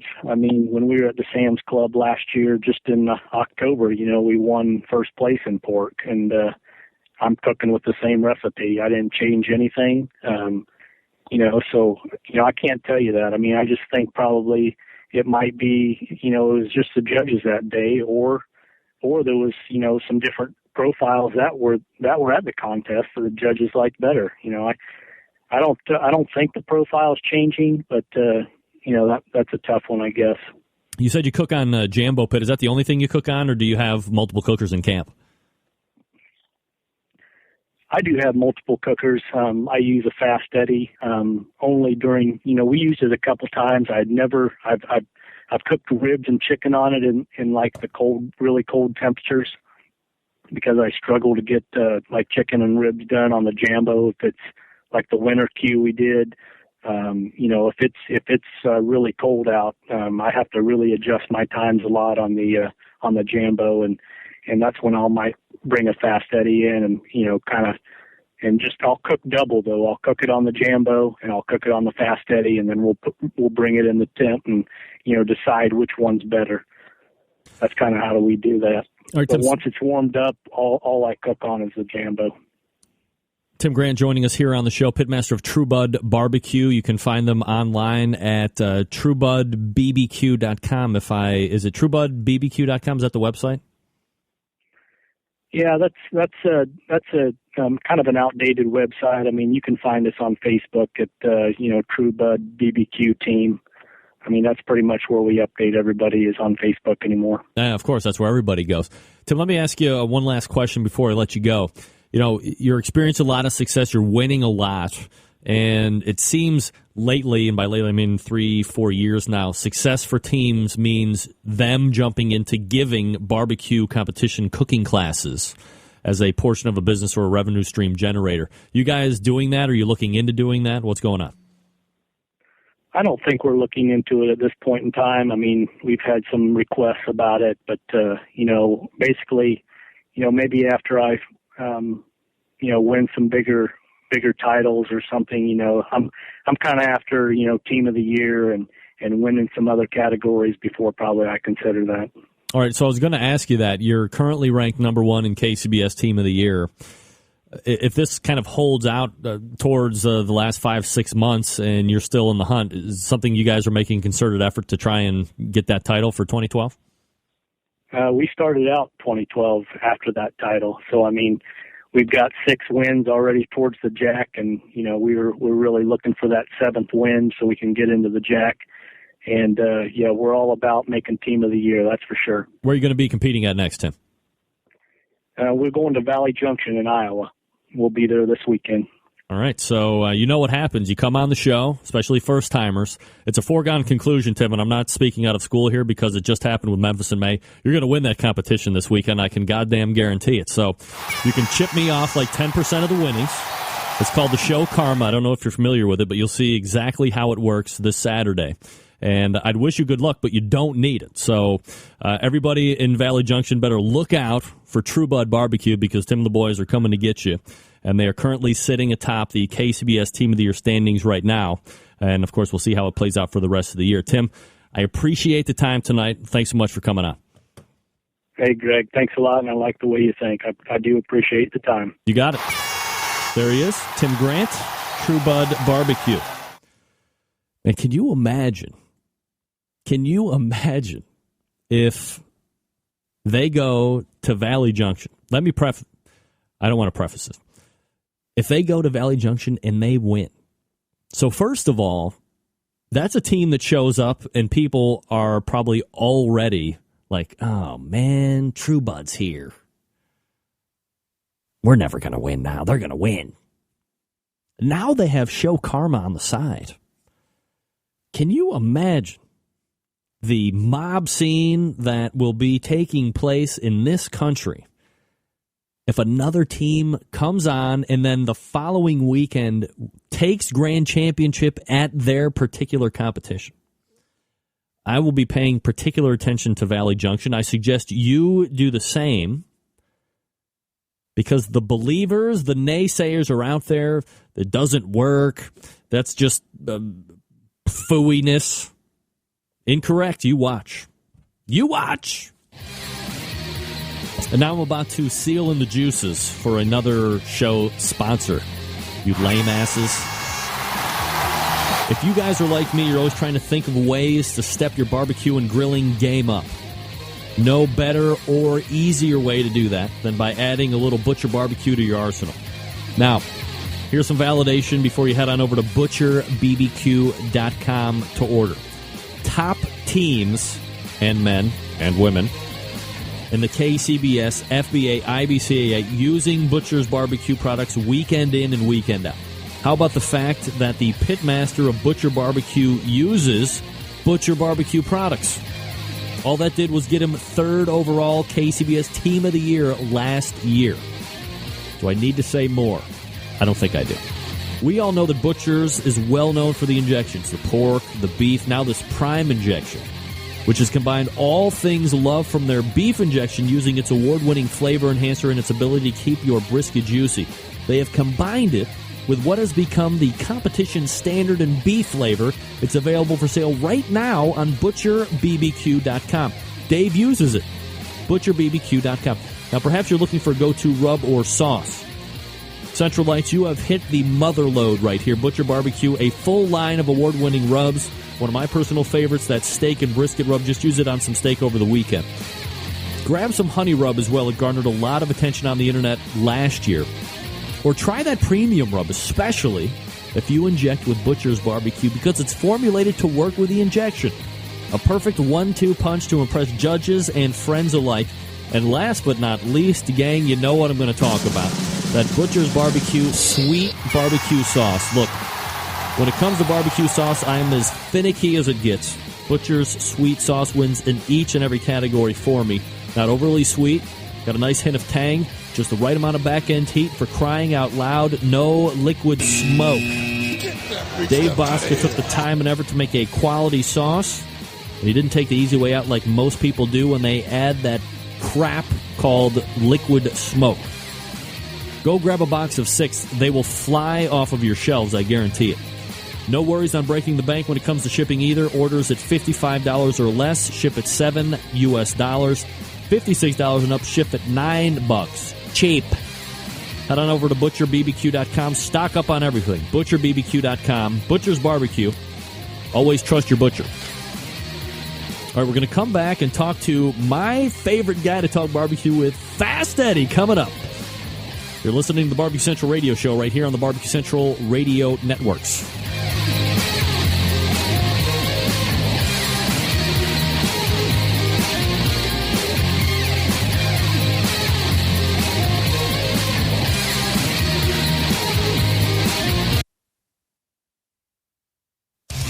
Big name interviews, advice on cooking brisket and ribs, and the only host willing to share his honest opinion on all things important in the world of barbecue. It's the Barbecue Central Show. All right, 37 past the hour. 877-448-0433. Greg at thebbqcentralshow.com.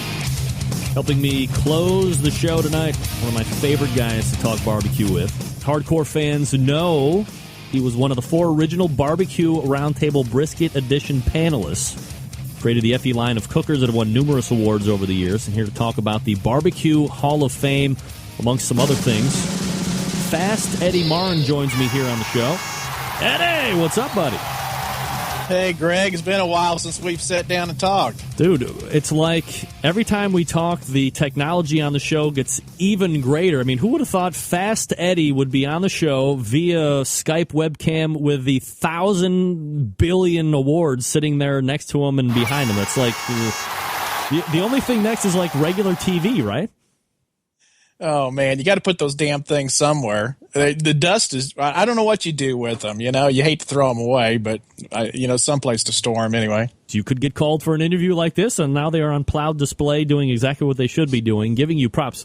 And by the way, talking about giving you props, what is going on? Do people all of a sudden find the Fast Eddie cooker to be some sort of taboo equipment to talk about, where they would rather talk about a Jambo than an FEC? It's like the mistress of the pit bitches, right? Well, it's not very cool. I mean, it's just a stupid-looking stainless box, and then it uses these things that people like to make fun of, like rabbit turds, to burn. Some things just don't change.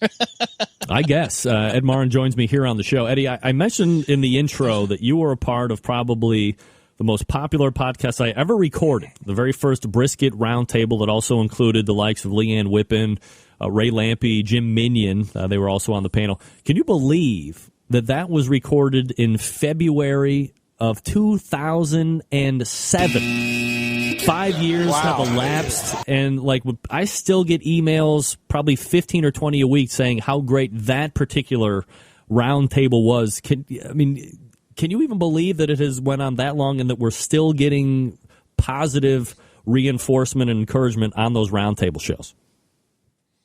Well, that's the great thing about technology today, that stuff is still out there and people can look it up and find it and go and listen to it. And I'm going to tell you, it's still it's my brisket's really almost directly like what we talked about right there in the show. And I don't cook much nowadays. Last time I cooked was out there in Las Vegas, and I think it was like 114 or something like that there, and I finished 7th.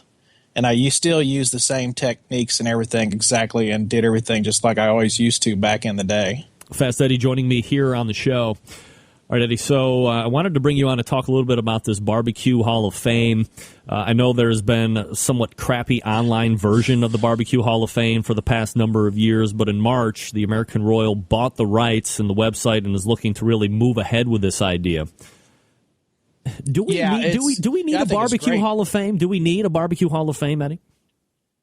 I think there needs to be. Maybe it's just because I'm getting older and I'd like to see history, kind of kept around. But and I'll tell you what, the popularity of this sport, and I call it a sport. I don't do a lot of cooking anymore because I went back to a sport that I did as a kid. I'm back into desert racing, and that's a sport that's a little bit older. Desert racing really became a sport in early 1970 up through to now, and you're talking, competition barbecue is only about 10 years behind it.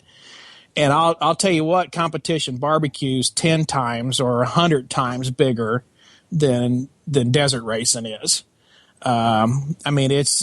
It's got it tenfold over that sport. So I think there needs to be, and we need to keep back and what our history and where the roots of all this come from. You bet. I think we need to. All right. So there's 3 sections from what I have read.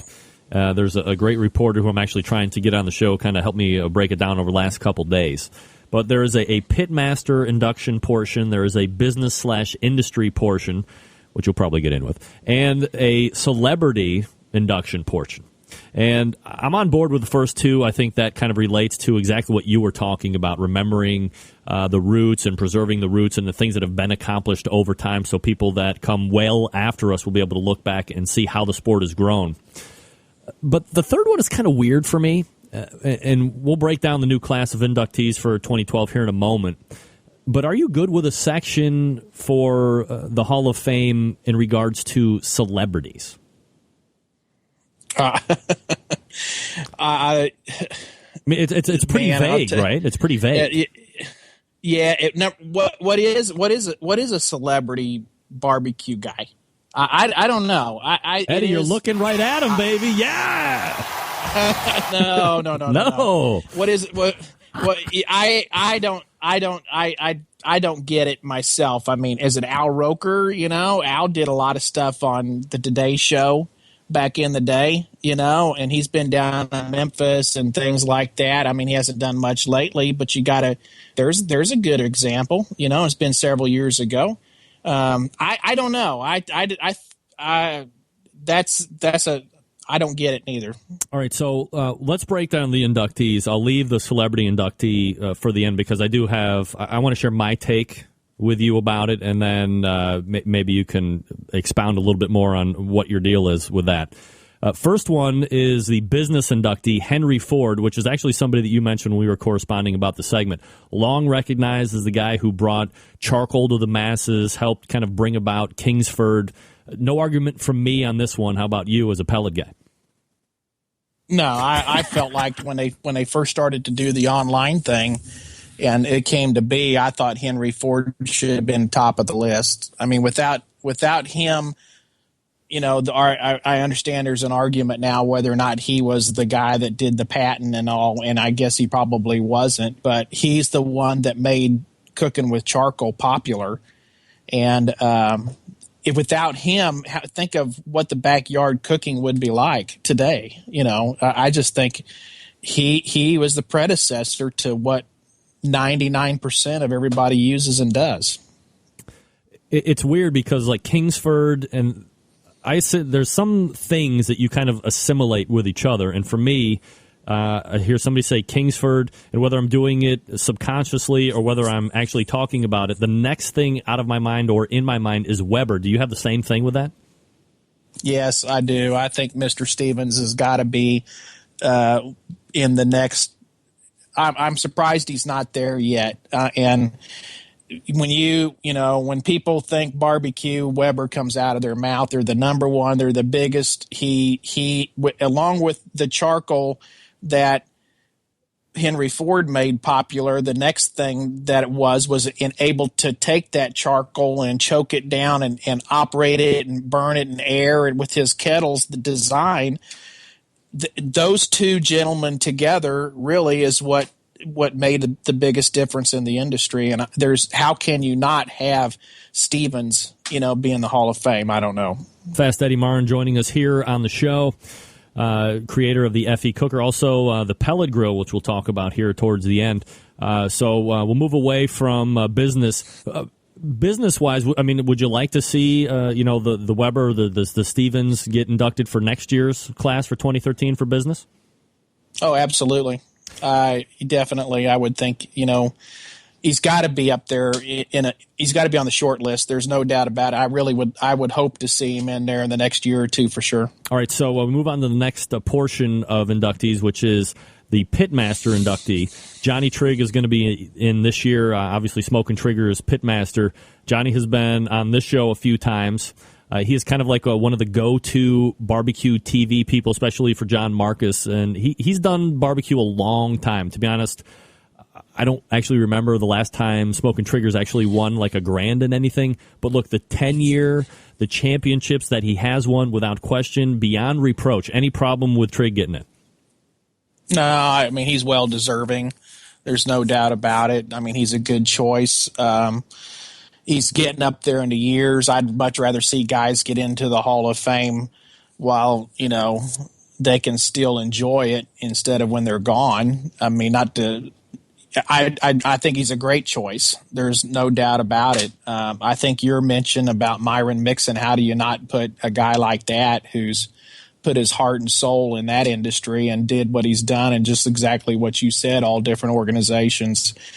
How do you not have a guy like that in there? And he's got to be on the short list. I'm surprised he's not there yet, too. So, but, Johnny's definitely, Johnny Workson's a good pick for sure. Yeah, I mean, that's going to be, if we're only doing one inductee for Pitmaster, that might have to look to revamp. I mean, there should be probably classes because there's a lot of people that are going to be, especially with the continued growth and popularity of the sport, it might be worth doing, 3 or 4 people at a time. Considering where we're at. All right, so that's the Pitmaster inductee portion. Now we go back to the celebrity inductee, and it's Guy Fieri. So here's my take. I think, as I said before, I will have a problem with this category more than I won't, and here's why. And listen to my line of reasoning. If they are going for real celebrity, and you can't question that when it comes to Guy, right? He's on TV. He's a successful TV chef. He's a game show host. He writes cookbooks. You would notice him on the street. If we were all on the street together, nobody would know who the hell we were, but they would know Guy, all of that. But I have no idea what he has contributed to the world of barbecue that would allow him inclusion to a Barbecue Hall of Fame. If we are talking about Hall of Fame, baseball, basketball, whatever, it should be reserved for only those who have elevated themselves above and beyond that industry, be it competition or business. Season ticket holders for other sports don't get enshrined to the Hall of Fame. So for me, Guy shouldn't be getting in. Just because you have judged some Jack Daniels events doesn't mean you should get into the Hall of Fame. What's your take? Well, I don't know if you knew a little history there, but Guy did cook with the Motley Crue crew. Yeah. Before he became, on the Next Food Network star. So he did, do a little competition cooking with those guys, or I don't know if he was part of the development of that team when it first started or not. I don't know if the story goes that way. Eddie, in a related story, I once attended a barbecue event myself. Okay. I'll give you that. I think the category is kind of bogus. Let's look at, and I'm not going to go directly looking at the individual, but I'll agree. I think the categories, let's look. One thing that's missing in this Barbecue Hall of Fame that's very disappointing to me is the commercial industry of who out there has fed the masses and made barbecue available to all the industry, or of the people of this United States where it really got going. I mean, there's tons of great pitmasters in Texas, restaurateurs, old people who made an unbelievable, let alone just what's going on in Kansas City.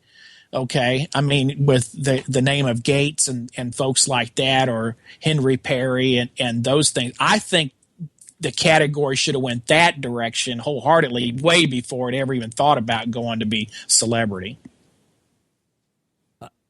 I'm still trying to wrap my head around what the celebrity aspect is going to be. Obviously, to me, Guy's taking some from me just because he's the guy that's in there. If it was, probably any number of, these TV celebrity chefs, they would be getting the same type of dissertation from me as Guy's getting. So it's really nothing pointed at him specifically. It just seems like an overt pub grab for the American, or the people at the American Royal that are in charge of this, to get some type of interest or foot traffic to say, hey, Guy Fieri is going to be showing up to take his induction into the Barbecue Hall of Fame. And I think it's kind of like this thing that we always talk about with what's good barbecue. The consuming public, by and large, has no idea what a good rib is or a properly cooked rib is. They're kind of brainwashed by, a Damon's or crappy chains that it's got to be meat mush. So, they vote with their pocketbook, Greg. I mean, yeah. You could do it by weight. I mean, I'll tell you what. If it was me, going to write how to pick a commercial barbecue place, I would take the square footage of a store and how much volume they could run out of it. Okay, and the people are voting with their pocketbooks going in there. I mean, I was at Oklahoma Joe's Saturday morning. I met with some people. And I was a little late. Supposed to have been there at 10:45. They opened the store at 11. The line was already at the door. Okay, wow. And hadn't even opened the counter yet. So, I mean, people are voting with their pocketbooks, and yeah, there's a lot of retailers out there doing barbecue, but when they're standing in line, and I watched them, that line got to be over an hour long. People stand there to go get a barbecue sandwich. It was incredible. All right, so maybe there'll be some revamping of celebrity, because I think by and large it's very vague, and to generate traffic to kind of get this thing up and running might not be that bad of an idea. There's probably other ways to do PR. But I think that's going to kind of come under fire here in the future, so we'll stave off of that. We're talking with Fast Eddie here, and we're talking about the Barbecue Hall of Fame. Let's transition out of that here just for a minute. Eddie, you follow competition barbecue relentlessly. You're one of the biggest contributing factors of success because of the cookers, and also you deal a lot with the restaurant industry. In your opinion, what's the state of competition barbecue right now? Are we in a kind of a weird area where flavor profiles are becoming very vanilla and nobody wants to step and push that box out and kind of break away because they're worried about the investment that they're putting in that they might not be able to recruit back for getting out of that flavor profile box? I think a little bit you're there. You got to drive down that middle of that road and, not to be offensive or really have a bold, outstanding flavor. You just got to have a good mix, and so many people out there can do it. And I'll tell you why, Tim Grant, listening to him a little bit there, and he's so passionate about building boxes. Tim he's not missing a tenth of a point. And that's what's, the food is getting to be so close. That may be what's making True Bud be on top, is because he can be more attentive to detail than anybody else. And, it's getting down to that kind of a game out there that you can't give up a tenth from any judge. And that's probably what's helping him out. When I had talked to you the very first time, like 6 years ago, and we talked about your experience in competition barbecue, I believe you said at one point you were using the Berkshire hogs, that you weren't injecting like anything when you had originally started competing. But over time, more and more people were doing so. At some point, there was a diversion from people not injecting to injecting. So, right. Do you think that there will be a point where a flavor profile or a method changes so divergently that we're going to be able to go back and say, okay, well, this was the point in time where everybody got away from this or everybody started doing that? Oh, you probably, you can go back and look at a little swing here when, the injections were starting to be, when something becomes commercial available on the market and he's able to turn enough volume of it to make it profitable, then enough people are using it. I think you can look at that era of being what's changing. Okay. So, like Butchers and Cosmos and all that, they didn't come along because it wasn't wanted and needed out there. They come along because that's what the industry and that's what people are wanting to do out there to use. So, they're looking for more consistent flavor, and that's what that product does. It gives you more consistency and gives you more consistency and flavor in every single piece of meat, and it helps that happen. Ed Morin joining us here on the show. Do you forecast any big changes to competition barbecue over the next handful of years? Do you see anything really changing from where it's at as far as methods or profiles or anything like that? Or do you think it'll pretty much stay status quo? I don't think it'll be big, maybe little tweaks. What really probably ought to happen to me is the associations or the groups ought to make some changes, in the rules and kind of shake it up a little bit is what ought to happen to make it interest to the judges again. I can't believe judging and getting the same stuff all the time is getting to be that interesting to the judges. So I think they ought to make chicken be, white and dark meat. You know, they ought to add some things and step up the game a little bit is what they ought to do.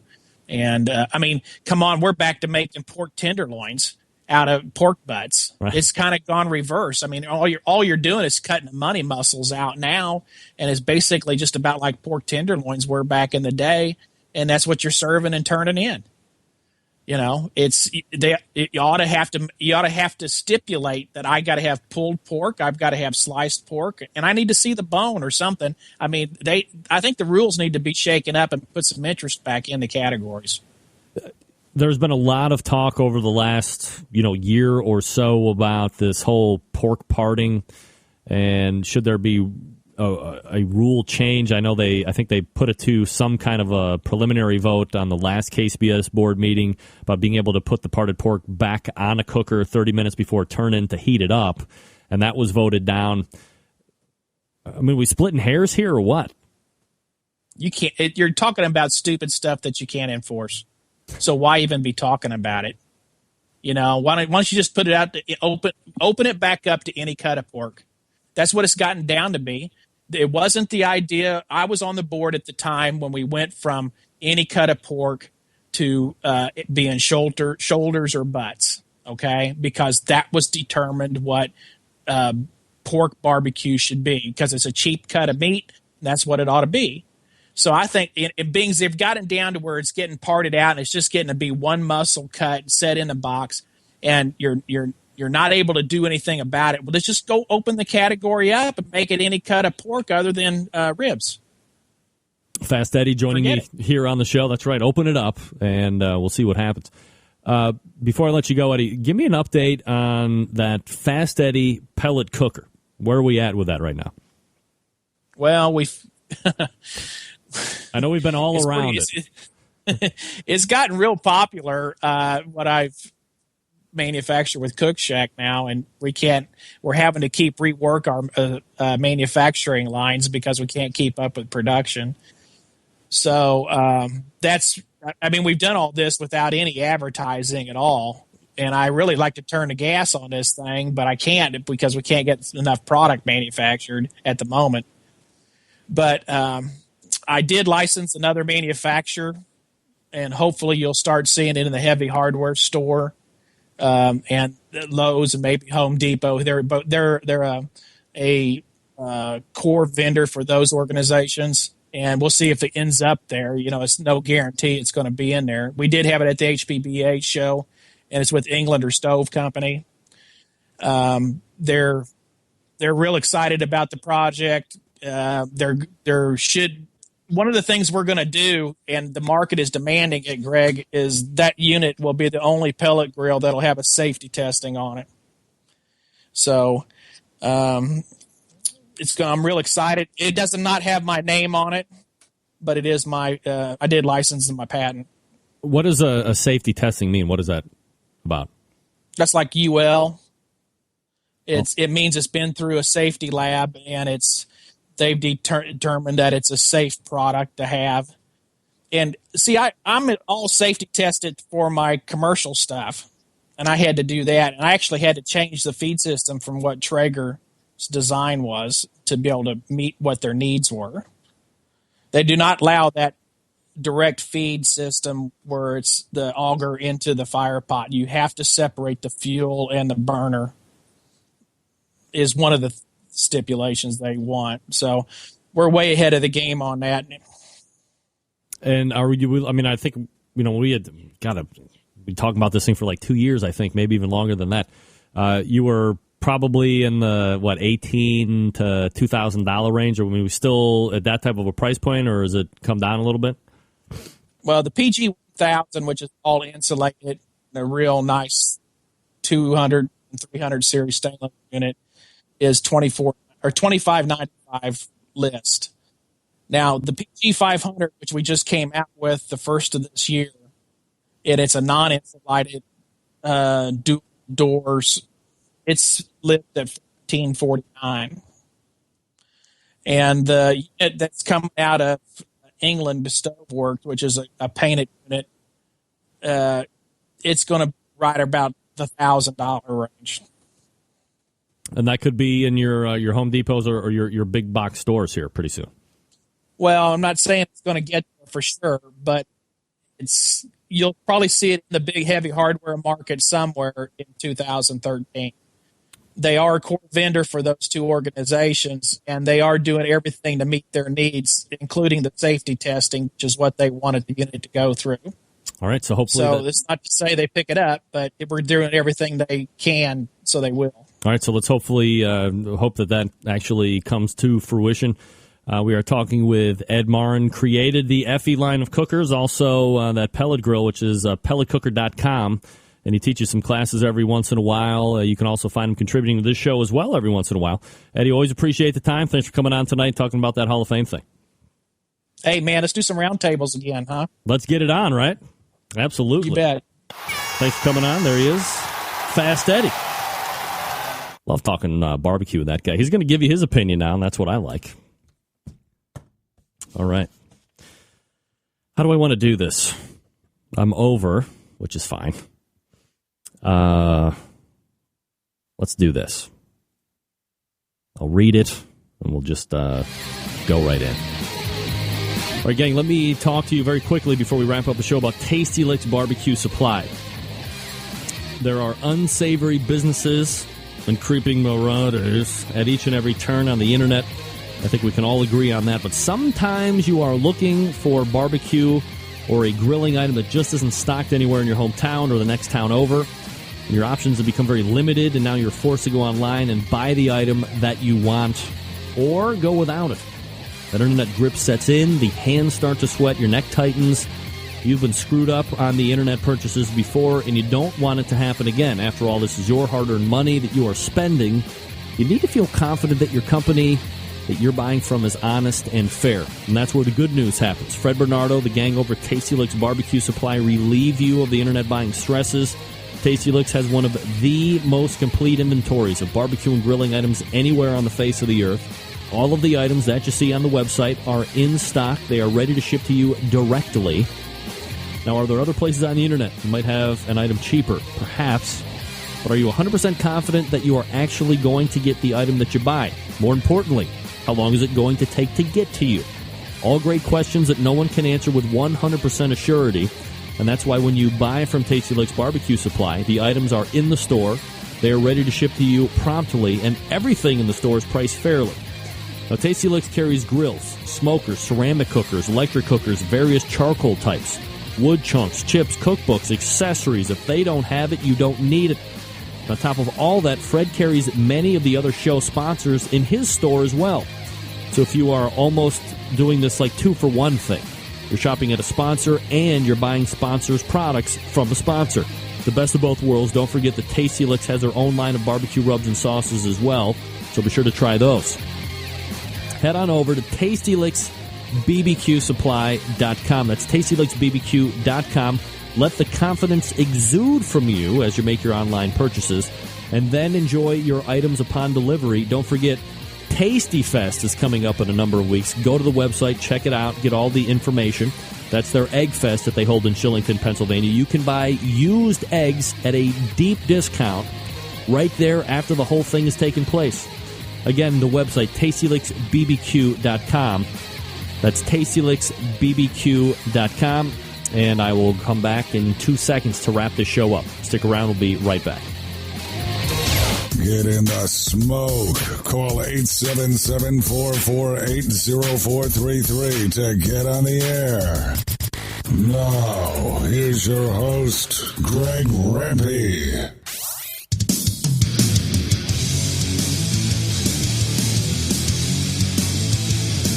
All right, 6 past the hour. Apologize for running late, especially to Kevin. Sorry. Thanks again to Fast Eddie for sharing his thoughts about the Hall of Fame, the newly revamped Hall of Fame that was living in, I believe, Ray Basso's backyard on his server farm or something like that, right? And they bought it, and now we're going to actually make it into a live brick-and-mortar type thing. So good luck with that. There's going to have to be a change to that celebrity thing. I mean, what do you guys think? Should there be some type of a celebrity thing? I mean, I don't have any idea why Myron or why Guy Fieri would be put in a barbecue Hall of Fame. Bobby Flay should potentially be in there before what's his name? Guy. And I don't even know if he should do that just because he hosted barbecue. I don't know. It just seems bad, like a bad idea. There should be more pitmasters, more industry, more stuff actually dealing with the world that we like. But hey, what can I tell you? I'm not the one that bought the rights to the server farm. That's right, Don. This is something that will just be talked about on and on. All right, look, that's it for the show.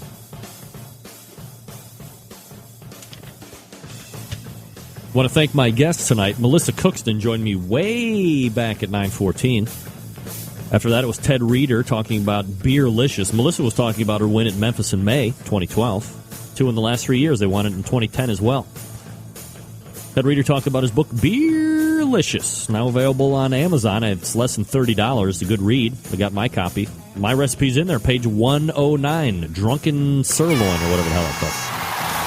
Courtesy, or also, I want to credit my mom for helping me with that. In the second hour, we talked with Tim Grant from True Bud Barbecue. They're currently sitting atop KCBS Team of the Year standings. They will be making a run for it. They will not bow out.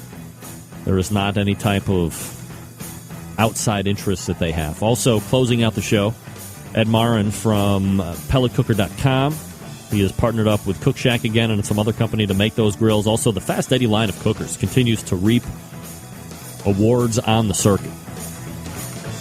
All right, let me first help you to control the rusty grill grate population. If you have raw cast iron and you use it, make sure that as it starts to cool down, you scrape it off. And while it's still warm, hit it with some Pam or some Crisco. Let it bake back in. Reseason it each and every time. Keeps the rust away. Give you years of rust-free service.